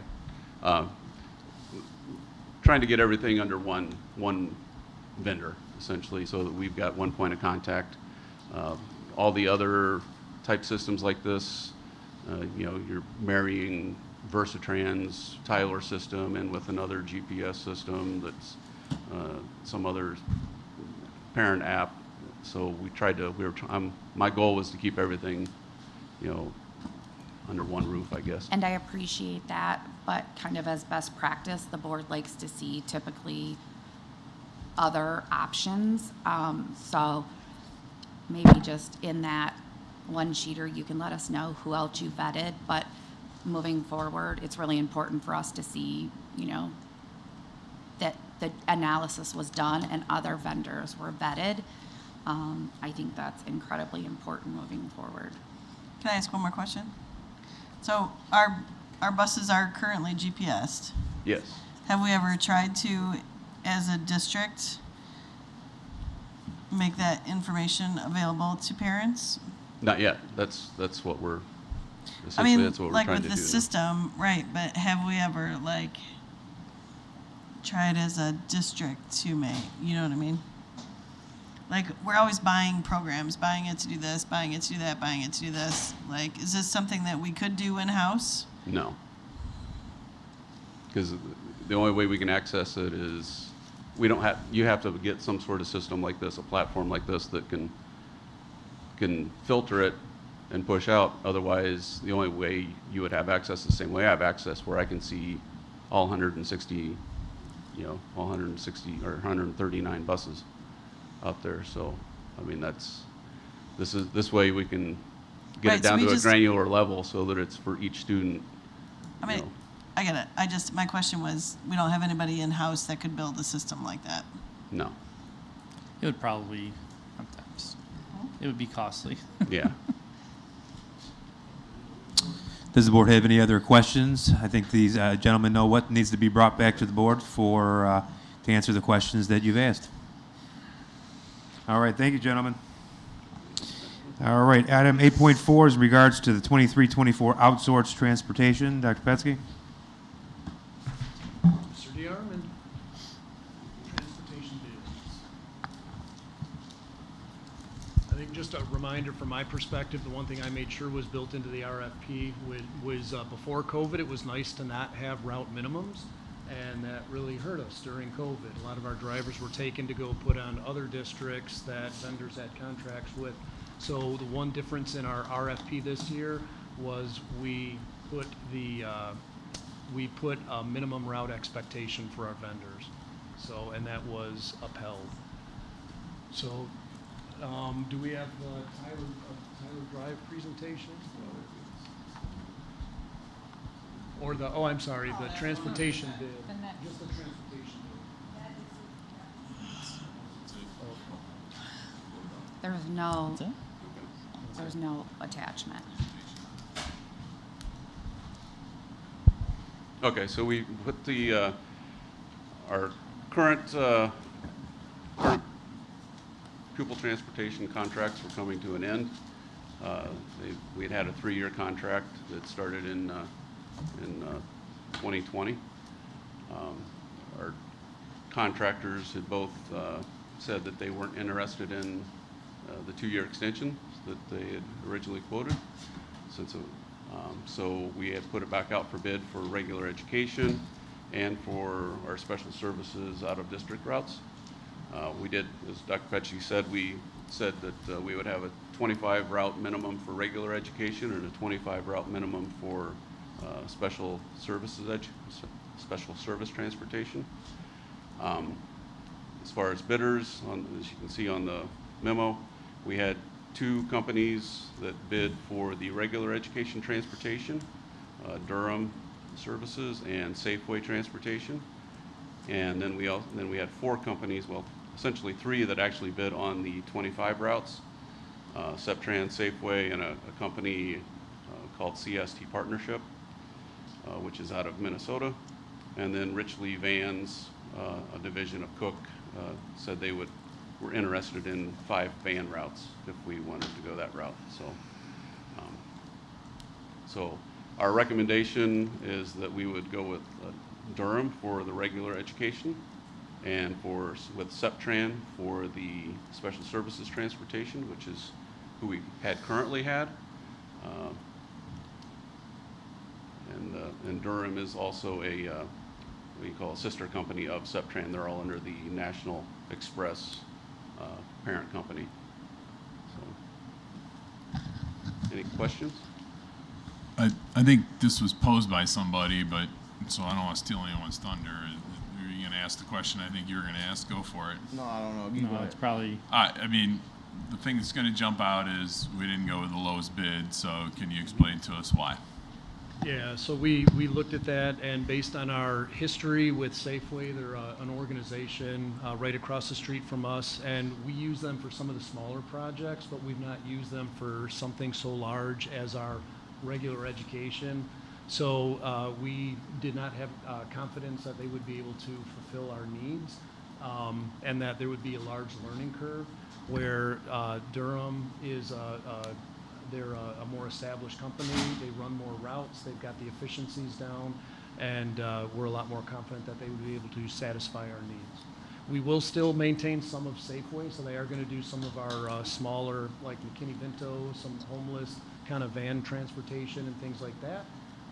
And we look forward to seeing their company grow, but we want to make sure that they are well suited to take on a volume that we would be demanding. Yeah, with the 5% discount, it's not as. Yeah, it's a little bit closer, 5%. Yeah. I guess one thing that I have for a follow-up question to that is, you know, I am always cognizant or aware or want to be sure that we are servicing our students with IEPs and 504s properly. Can you speak to if any of that was a part of this decision? In other words, do we have more, like, when we think about servicing our special education students, was that part of the process of going with the larger bid? Well, yeah, I mean. Well, the other thing, Subtran is our current provider, so we know through experience the quality of service that they provide, and we don't have any issues with Subtran. So part of the caveat here, and the reason we were able to go with the 333 was simply that we already have an existing contract, and based on that, we could extend that through this RFP process. And since we didn't have any issues, we maintained Subtran. Thank you. And on another note, at Mike, I don't know if it's important, but Durham and Subtran, the relationship there. Yeah, like I said, they're owned by the same company, so they're sister companies. And so what is the 5% discount if we award it to those two? What does that mean for the first year, all 3 years? It's strictly just for the Durham part, so. For the regular education For routes, the I regular understand that. education, it's for all 3 years. For all 3 years? Yep. Okay. Are there any other questions from the board? Is this the contract that have the guarantees? Correct. I was out of the room, right? Yeah. Yes. Yeah, they have, Okay, yeah, never mind. 25 route Okay. minimums. Because we didn't have that before, right? Correct. And that, and so the consequences of not having those guarantees were that when we needed buses, we didn't have buses. Right, yeah. The first student allocated their resources somewhere else for districts that had route minimums that they had to maintain. Very good. Any other questions?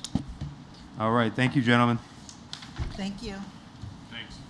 Item 8.5 is an informational report on the 23-24 Student Rights and Responsibilities section of the handbook. Mr. Bell, welcome. Thanks for staying so late. Yeah, thank you. We gotta figure out how to make these meetings shorter.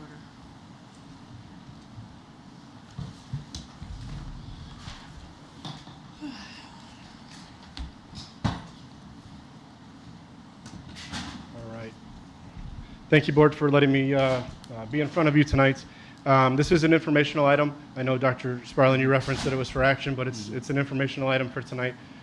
So we want to make sure that you have the information in front of you. I would caution you, this is a working draft. There have been already changes that have taken place since you received this. That's part of a result of policy committee and some of the things that we're doing there in terms of that work. So I just want to kind of highlight that. In terms of tonight's information, we're going to kind of provide you with a rationale for why we do what we do and why this is important or what we have to accomplish. We're going to talk a little bit about the communication and the acknowledgement that students and parents need to have with regards to the Student Rights and Responsibilities Code. Highlighted some summary of changes. Now, these are high-level changes. It's not nitty-gritty and down to the detail, but wanted to put some of those changes in front of you from that 30,000-foot view. And then kind of conclude with some key takeaways, what you can kind of look to take away from tonight, but also things that may be changing further in the future. We used a variety of stakeholders in the development of this draft. Part of that is our responsibility that is handed to us in board policy as well as school code. So we've utilized student voice, parents, members of the community, building leaders, and district leaders, and kind of the drafting of the existing document that exists. With regards to the acknowledgement, every year, this is required sign-off for students and parents to be able to state that they have seen this, they've gone through it with their students, with their children. I've learned a lot in taking this position since July about what we need to do and how we need to do it. And so what we found this year is utilizing the e-format or e-form format for digital sign-off through the Tyler portal has been successful for us. We want to have more success with that. We want to make sure that we can get more and more signatures accounted for and that the buildings are able to follow up on those early on in the fall. And so we're not still going into the spring chasing some of those signatures and those sign-offs. Okay? So with the conversion of PowerSchool, this will be available in terms of an e-format or sign-off. So we will be able to utilize the same kind of tools to communicate that. As I said, this is a working draft. There have been some additional changes, so I want to make sure that you understand that. The next time that this comes around, you will see those changes reflected in the summary before there's any action requested of you. Overview of kind of the summary of changes. I believe you received in a board memo as well as it's listed here. I don't know that I need to read all of these in detail, but I wanted to highlight a couple of things in each of the sections.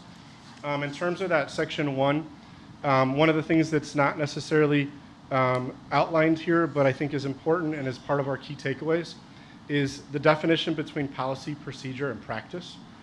And these are things that sometimes I think get interchanged very frequently in our language that we use. And we need to make sure that we understand when we're talking about policy, procedure, and practice, what that means for us. You as the board set policy. That is the principle of action. So that's done through our policy manuals, that's done through our press adoption, it's done through all of those things that you take action on to make sure we're adhering to school code that is that principle of action. In terms of procedure, the district then establishes procedure. So the official way that we do things. And then our practice is everyone practices that actual application. And so when we talk about board policy, when we talk about administrative procedures, when we talk about practice, we really want to be cognizant for all of those that are engaging in this process as to what that definition is. And so that's been added to section 1. It's not reflected in detail up there, but it is there.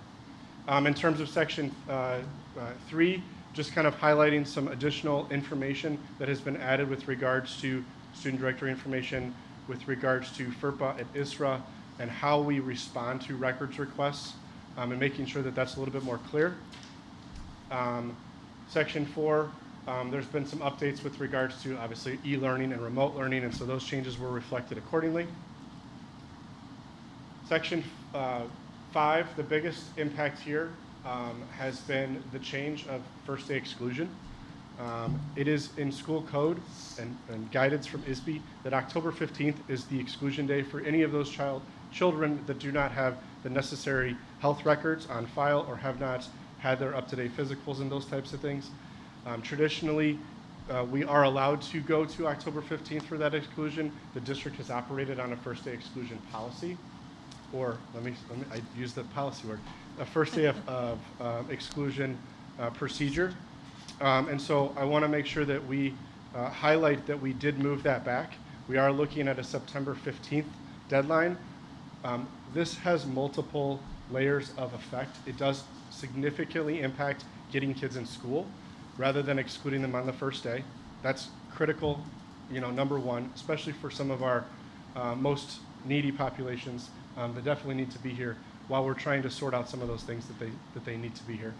The second is the burden that a first day exclusion puts on our health offices is drastically reduced because they need to make sure that they have the records and documentation that kids need when they're here, such as those care plans and those other items that are necessary, and then they can shift to focus on those exclusionary criteria. And so that's been updated in terms of language here, and accessed Emily Hanlon from our Health Services Department to be able to kind of provide some guidance.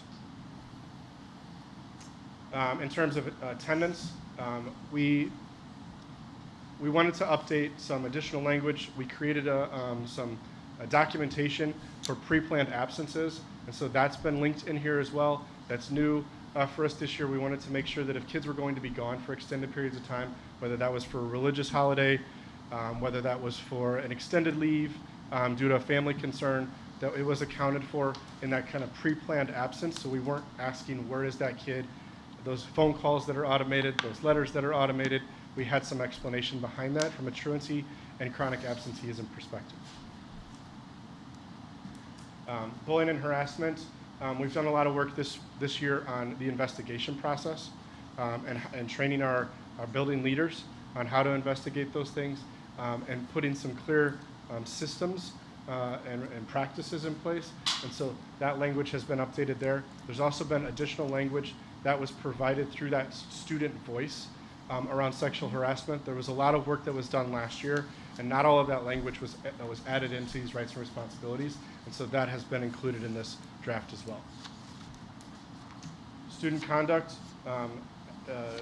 is required that we provide annual guidelines for use of behavioral interventions with students with disabilities, and so that has now been linked in here and updated accordingly, and that was also provided for feedback at the CAC March 22nd. Title IX, there's been some additional updating of those procedures, making sure that we're compliant with those federal regulations and guidelines. This has been I would dare to say, a labor of love with this, because it's really an education to help people understand what sexual harassment is, what sexual assault is, how that plays into the educational environment, and what our responsibility is to investigate those claims. Some additional related discipline on loss of privileges, rather than use of social suspension, and some of those things that were much more punitive. It's really about what are you entitled to, how are we allowing you to access those things, and so there's been some language updated there. And then there's some additional language that's been added around electronic devices on our transportation. This has been a back and forth kind of collaboration, if you will, helping to understand when electronic device use on our transportation, our student transportation, is appropriate, when it's not. There is an expectation that those electronic devices are turned off and put away, during the school day, specifically at our K through 8 grade levels. And so how does that translate to our transportation use? So that's been updated. Suspension and expulsion guidelines, minimal changes that are in line with policy that will continue to be updated as we get through those policies. And then ultimately, code of conduct, athletics and extracurriculars. There was some language added around parking passes, minimal language changes, but I know that there's been ongoing conversation about those being privileges and understanding that impact with financial eligibility and some of those things. So I foresee additional changes to come. Highlighted some key takeaways for you. Wanted to make sure, again, this is a working document. It will change. We have another policy committee on Thursday of this week, I believe. And so I will tell you that although I'm the one sitting up here in front of you, this has not been my work. This has been the work of many, many people, all the way from our students to community members to our staff, specifically our administrators, the policy committee, anyone and everyone that has helped to make this better than it was the year before. Ursula, absolutely. I can't forget Ursula. Allie pointed out you. So I would say Ursula is critical in keeping us organized and making sure that we don't make any mistakes. Maureen, our board attorney, has also put eyes on it and will continue to do so to make sure we're compliant with all of those pieces and parts. So I did want to say thank you to all of those folks. Obviously, I've defined policy, procedure, and practice. We've proposed that movement away from first day exclusion to better serve kids and reduce the load and the burden on our health offices. Provided guidance on that pre-planned absences so we can better account for students when they're not showing up to our buildings each and every day. And then updated language around harassment and consent as kind of some carryover from the work that was done with students last year. That was my question. Okay. Questions? Go ahead. No. Section 5, delaying it to September 15th, I really appreciate that. I don't know how many calls I made. Trying to get your child back. Not just, well. Oh, No, it's just so many kids, would have been absent that first day. It's just, no, it wasn't me. I get it. Me per se. I actually just want to, it doesn't eliminate me either. We don't believe you. Well, and the key takeaway is that this is the phase 3 that's going through policy committee now, and then we'll go through administrative procedures. So that is one of the things that we're talking about in policy. We just wanted to make sure that our students' rights and responsibilities was in line if we had a proper approval to move forward on that. Oh, okay, all right. So didn't you know get my on our preference list. here on that one, so, go ahead. I know they excluded themselves, but we didn't leave last Thank you. until, I don't know, 10 o'clock. It was 11. Was it? Well, listen, I We walked were out of there at exhausted. 10. We were exhausted. But, I mean, we've been putting in, we schedule like a 2-hour meeting, and Ursula feeds us, and it ends up being like 3, sometimes 4. It's been crazy. It's my departing I gift. appreciate it. It I think truly it's has. invaluable. It The truly work that you're doing To is what invaluable. Allie said, I just want to say, I really have to say this. It is so incredibly important to have 2 administrators who are so absolutely honed in on our students' experiences and putting students first when developing what you see has been such an honor to be a part of this.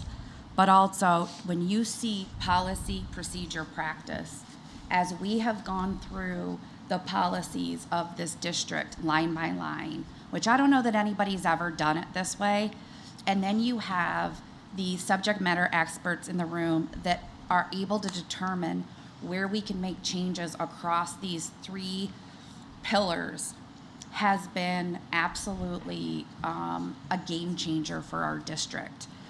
I don't think anybody can possibly understand the lift that we've asked of these 2 administrators, of Ursula, I don't know how you're keeping track of all this, but we literally go through and have gone through every policy and said, is this really a policy?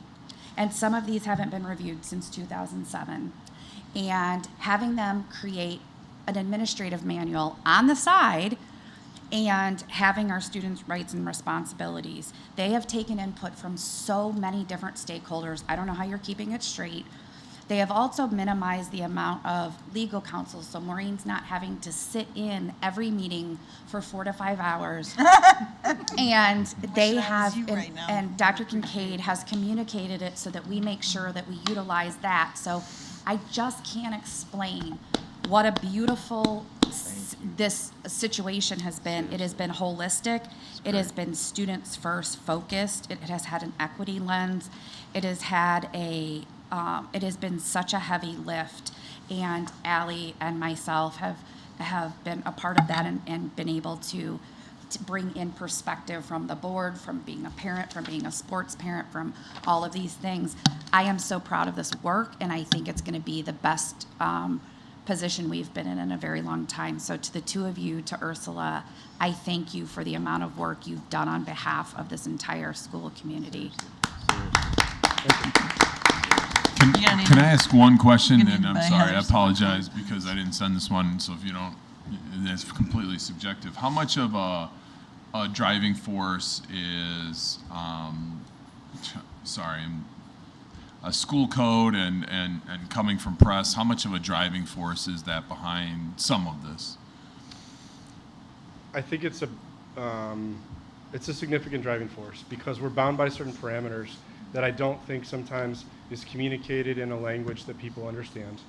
And so I would hope that I have the opportunity to continue to create this document or update this document to be much more student-friendly language, to be much more able to be received from all of our kids.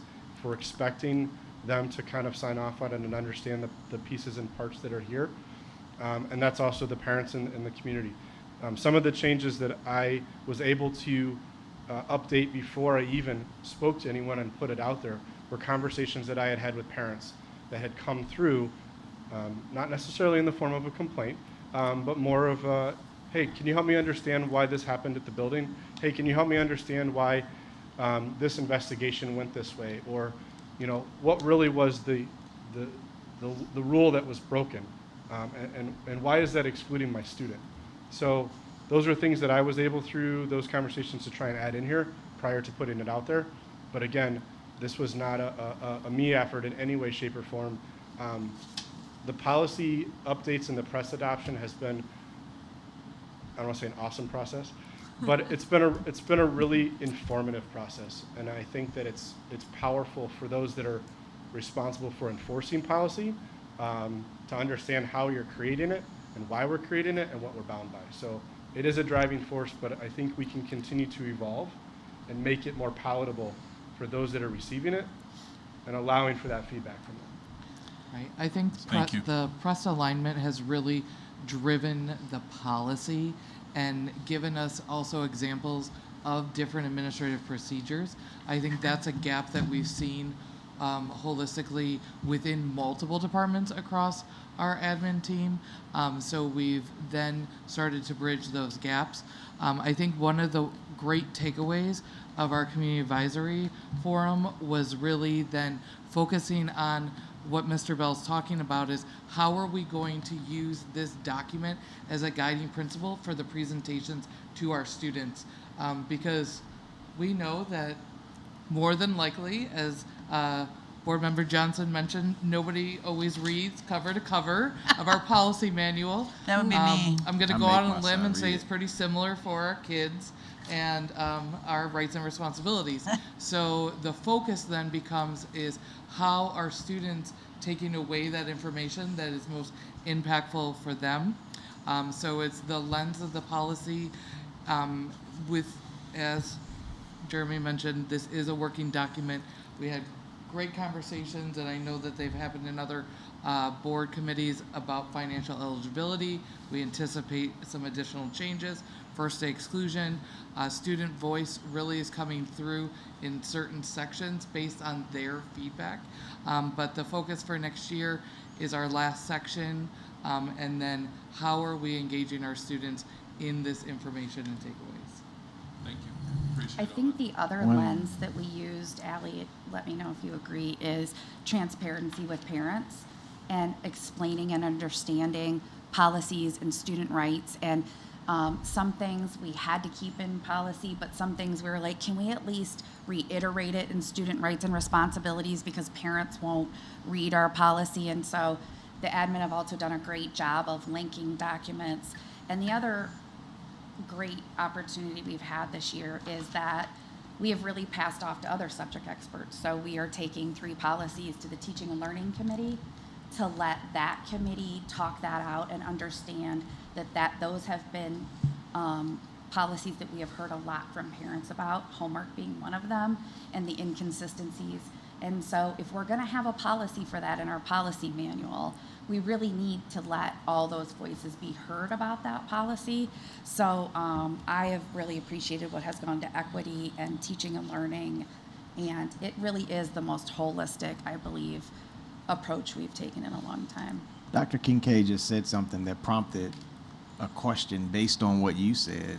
So you have policies, procedures, but then you have practices. So in the rollout of this, will we help them to understand the differentiation between what a procedure and then a practice? I don't know. I mean, I couldn't even tell you if I could articulate it. So, like, you know, will we make sure that we explain that when we're rolling it out? And what it looks like from building to building, because it does not look the same from one building to the next. Especially contextualizing it. Like, you know, I don't know if I could.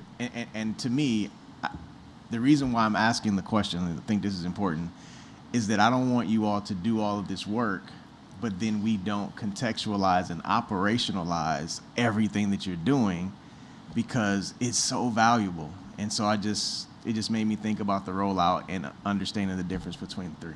Do you want the honest answer? Yes. There is not a working administrative procedure manual in the district right now, which is why you see a lot of the inconsistencies. And so what Dr. Kincaid and Mr. Bell have been doing is we do have the opportunity to buy Press's version, but they have been creating their own on the side. Wow. That we may still want, because what Press gives us is what is called an exhibit for all of these things.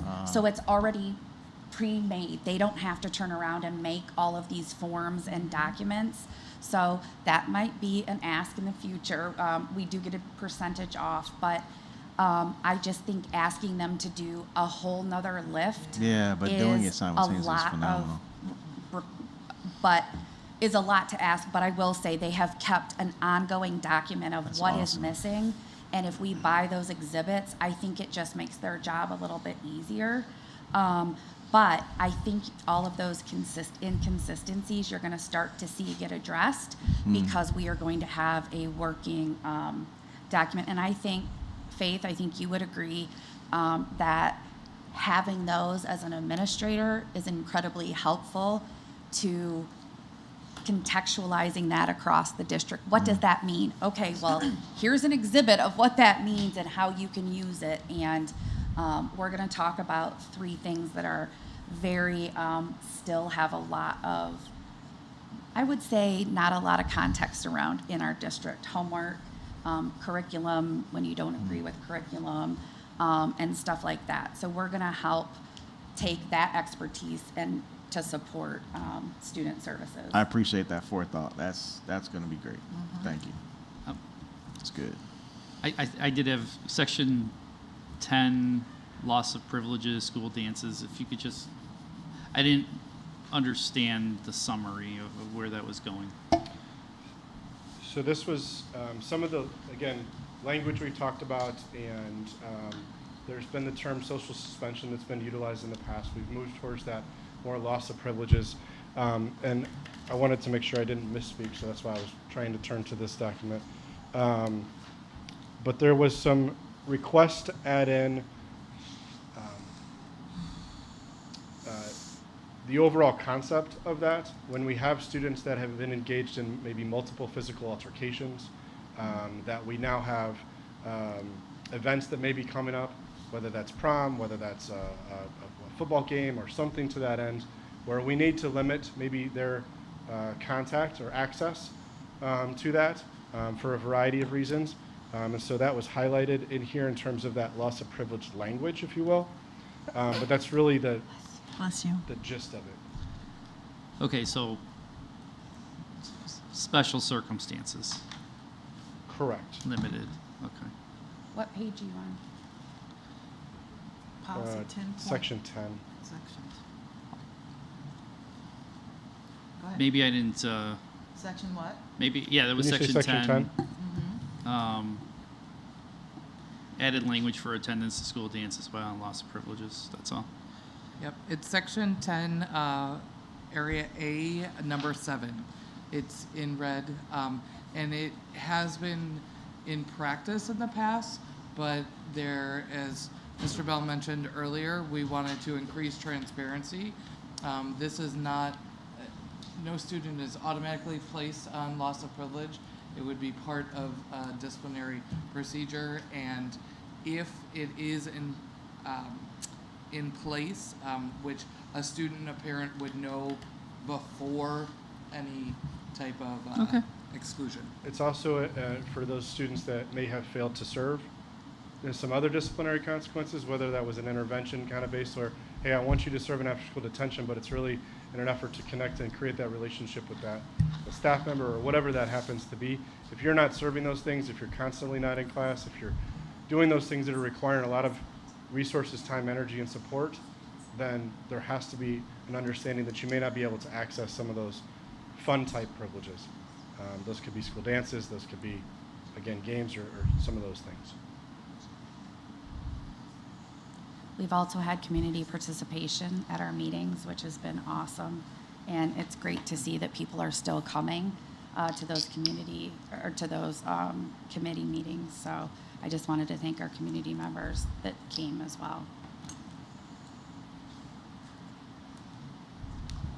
Okay, that's the last period. Thank you. Moving Thank on. you. Thank you so much for your time. And Yes, thank you. You should go home. We'll meet again on Thursday.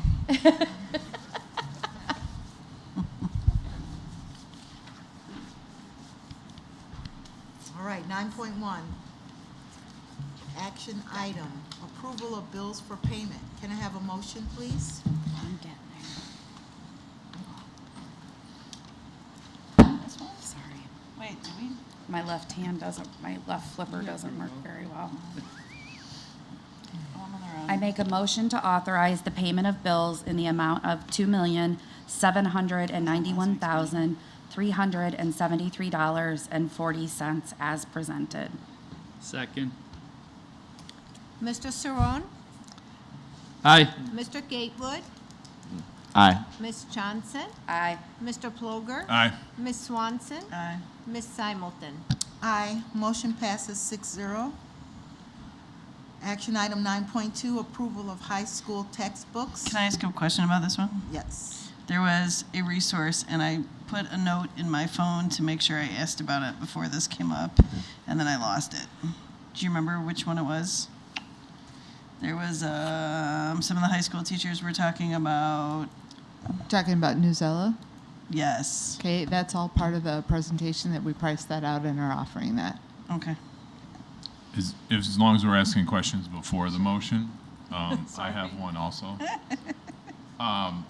So what are we doing to follow up with, again, I brought this up earlier, so what are we doing to follow up with how content junior high teachers are with the social studies curriculum? Because from my conversations that I have, I get, and I'm really ecstatic that we're using them as a resource, but my fear is that it's the only resource. So I'm just curious, since we're talking about high school social studies, what's the deal at the junior high level?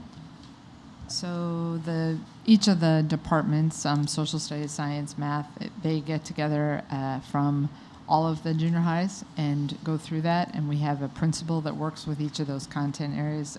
Principal Rainier is who works with social studies, and they talk about what's going well, what's not going well, and then bring that feedback back to Shannon Luders, our director of junior high. And if you're hearing concerns that we're not hearing, that's a concern.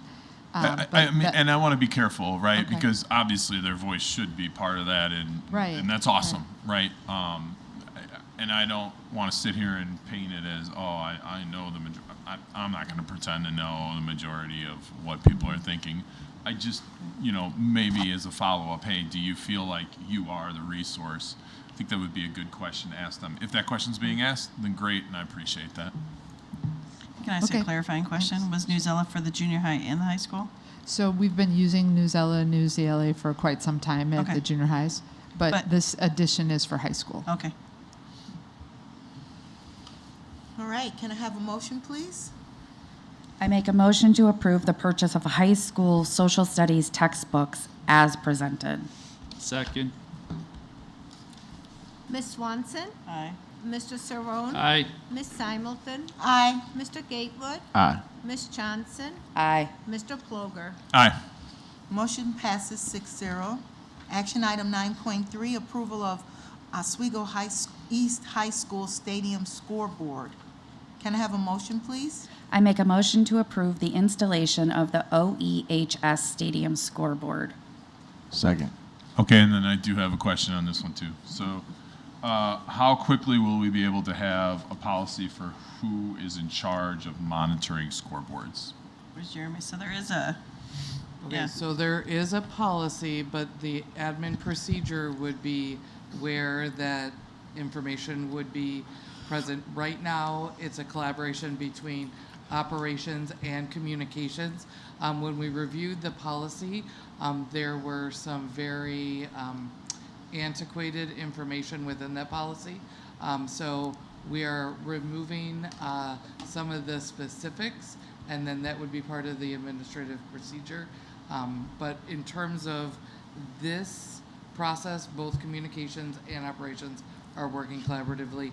Ultimately, the approval will go through communications. And point of clarification, you said monitoring scoreboards, not the physical equipment, but the ads that'll be within it, correct? Right. Thank you, and correct. And so, and just to clarify also, so when we roll this out, we'll have everything we need in place from a policy standpoint. Is that correct? So the current policy is sufficient Okay. to accomplish this. We are recommending some changes to the policy to, in the long run, put more checks and balances into not only projects like this, but advertisement and that area across the board, so beyond just athletics. As So- well as an administrative procedure, so the appropriate administrators are seeing what is happening. Right, so Well, and where's the money go? Does it That's go to part of- athletics, or does it go to the building, or does it go to the district? or right, does that's it- yeah. another question, but I didn't give that one, so I'm not going to ask it tonight because I didn't give you that one ahead of time. But I just want to make sure that the people that are given this task of doing this, I also want to look out for their protection as well, so that if something slips by and just somebody didn't know or whatever the case may be, I want those people protected and understood, hey, this is how it's going to work, so that everybody's on the same page. I hope that makes sense. Yeah, the policy that this falls under is Section 8, which is communications. So Teresa has very much been involved in this process so far, but through the policy review, she reviewed it also and is recommending some changes, but then a much stronger administrative procedure. Once that is approved, then we will have to do some work with our buildings, not only administrative, but also some of our club and activity sponsors and things of that nature. So we do have some work to do ahead of us in preparation for next year, but right now the policy as is does allow us to move forward on this. And to Ally's point, I don't need the answer now. It's not going to affect my vote, but I at some point I would like to kind of know where that revenue streams to. That's exactly what they're going to focus on, the administrative procedure. And I did ask when that will be rolled out, and you said I asked when all the staff will receive this administrative manual and when they will sign off on it, so that it does affect the new school year. Right, That's fine. I just want it when you get it. That's all. It's And thanks. definitely been a very, I would say, lively conversation, because there's been some inequities about where money goes when it's brought in, and who uses it and who doesn't, and all of that. So they are definitely addressing it, and I feel very confident that you will see that over time, that the board will see not only the policy do what the policy is supposed to do and not list some specifics that were very antiquated in there, but the administrative procedure will have very clear guidelines of who can do what when. So I make a motion to approve the installation. You already made the motion. Correct. Vote. Yep, we're at the voting level. Second. Ms. Simulton? Aye. Ms. Swanson? Aye. Mr. Ploger? Aye. Ms. Johnson? Aye. Mr. Cerrone? Aye. Mr. Gatewood? Aye. Motion passes 6-0. Action item 9.4, approval of chemical supply purchase. I make a motion to approve the utilization of our existing partnership with Sourcewell Cooperative for various custodial and maintenance supplies. Second. Mr. Ploger? Aye. Ms. Johnson? Aye. Mr. Cerrone? Aye. Mr. Gatewood? Aye. Ms. Swanson? Aye. Ms. Simulton? Aye. Motion passes 6-0. Action item 9.5, approval of Oswego East High School and Oswego High School tennis court bid. Can I have a motion, please? I make a motion to award the base bid for Oswego East High School and Oswego High School tennis courts to Abbey Paving in the amount of $1,641,775. Second. Mr. Gatewood? Aye. Ms. Johnson? Aye. Mr. Ploger? Aye. Mr. Cerrone? Aye. Ms. Swanson? Aye. Ms. Simulton? Aye. Motion passes 6-0. Action item 9.6. Wait, I wasn't here last week. Are these both 8-lane tracks? Are One's these? tennis and one's truck. Oh, well, I'm sorry. Yeah, right? Are we on tracks? Track Yeah. bids? Yep. Yeah, so they're both 8-lane tracks, right? So they can host sectionals? Both high schools? Okay, approval of Oswego East High School and Oswego High School track bid. Can I have a motion, please? I make a motion to award Schroeder Asphalt Services in the amount of $952,092.50, which would include acceptance of both Oswego High School and Oswego East High School base bids and the Oswego East High School alternates 1, 2, and 3. Second. Ms. Johnson? Aye. Mr. Ploger? Aye. Mr. Cerrone? Aye. Ms. Simulton? Aye. Mr. Gatewood? Aye. Ms. Swanson? Aye. Motion passes 6-0. Action item 9.7, approval of food service contract extension. Can I have a motion, please? I make a motion to approve the emergency contract extension for the 2023-2024 school year and to raise lunch rates by 40 cents to keep pace with the paid lunch equity tool. Second. Ms. Johnson? Aye. Ms. Swanson?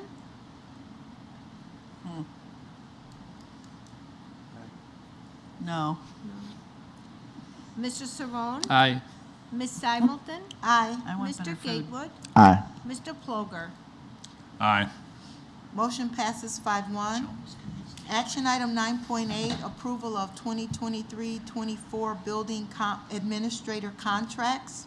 Can I have a motion, please? I would like just to make a comment before I vote on this.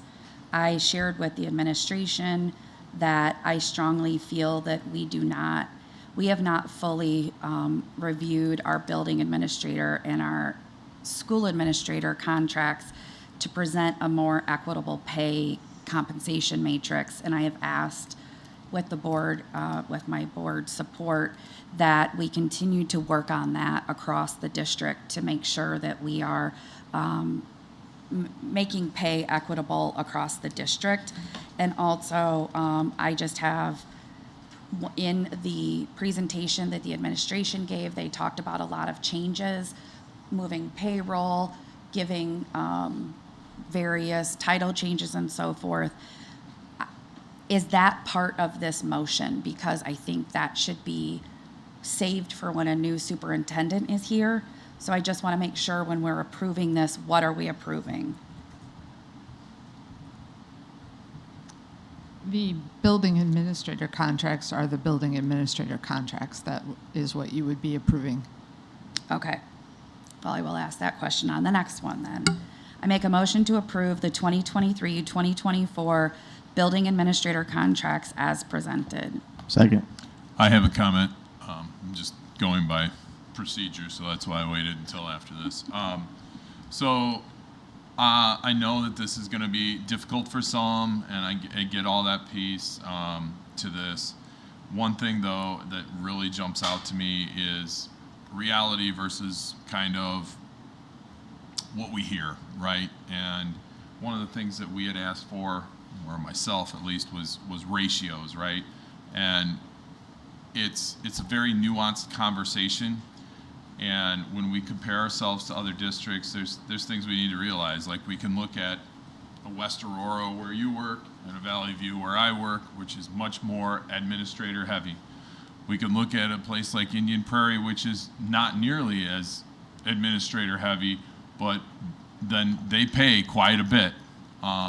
And so when we get into these pieces, and I understand your point, Jen, and I'm certainly not going to argue with it, but when we get into these places, one thing, and for the future, and to your point, that we need to be cognizant of is that it's difficult to have this conversation with our community, because when they say, oh, look at this district or that district or this district, those ratios matter, and what they're paid matters, and they have different philosophies, to your point, Jen, by the way. And so I think that's something we need to reflect on come July 1 as a board. But the one thing that I do want to say is that I hear now more than ever from staff is that they are being affected by the turnover, like they see it. Not only their turnover, but also the turnover from our assistant principals and turnover from admin. There has to be some kind of consistency, and I want to implore us that when we do meet and talk July 1, that we have something in place to make sure that consistency is a part of that. I heard that from some of my other board members. I hear it from staff, and I think it's imperative that we talk about that. But I also think that you're probably going to hear something about, oh, you gave this percent or whatever, that leaves something out of the conversation, right? And that is, it's a tight labor market. What do the other districts look like? We have to look at that piece. But beyond that, you know, sometimes that cumulative number matters also. And we need to address a lot of areas in our staff compensation. So I don't want anyone thinking this is the end. But do realize that probably in the press it's going to be real easy to jump on something. It's much more nuanced than that. And that's what I wanted to say. I appreciate that. The other thing that I think is also left out of the conversation is the cost of living in Oswego is higher than the cost of living in Naperville, and it's also something that we have to address. Right, but none of these are consistent. Sorry, go ahead. Call it. Second. Ms. Swanson? No. Mr. Gatewood? Aye. Ms. Simulton? Aye. Mr. Cerrone? Aye. Ms. Johnson? Aye. Mr. Ploger? Aye. Motion passes 5-1. Action item 9.9, approval of 2023-24 district administrator contracts. Can I have a motion, please? Again, I asked my question.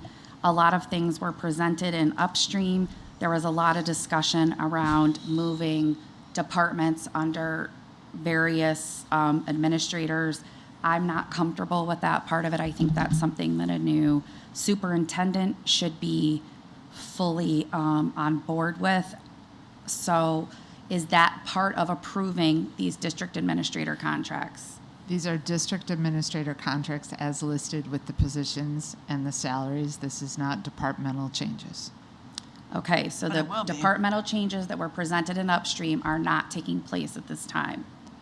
That would be something we would need to talk about in a closed session. Okay.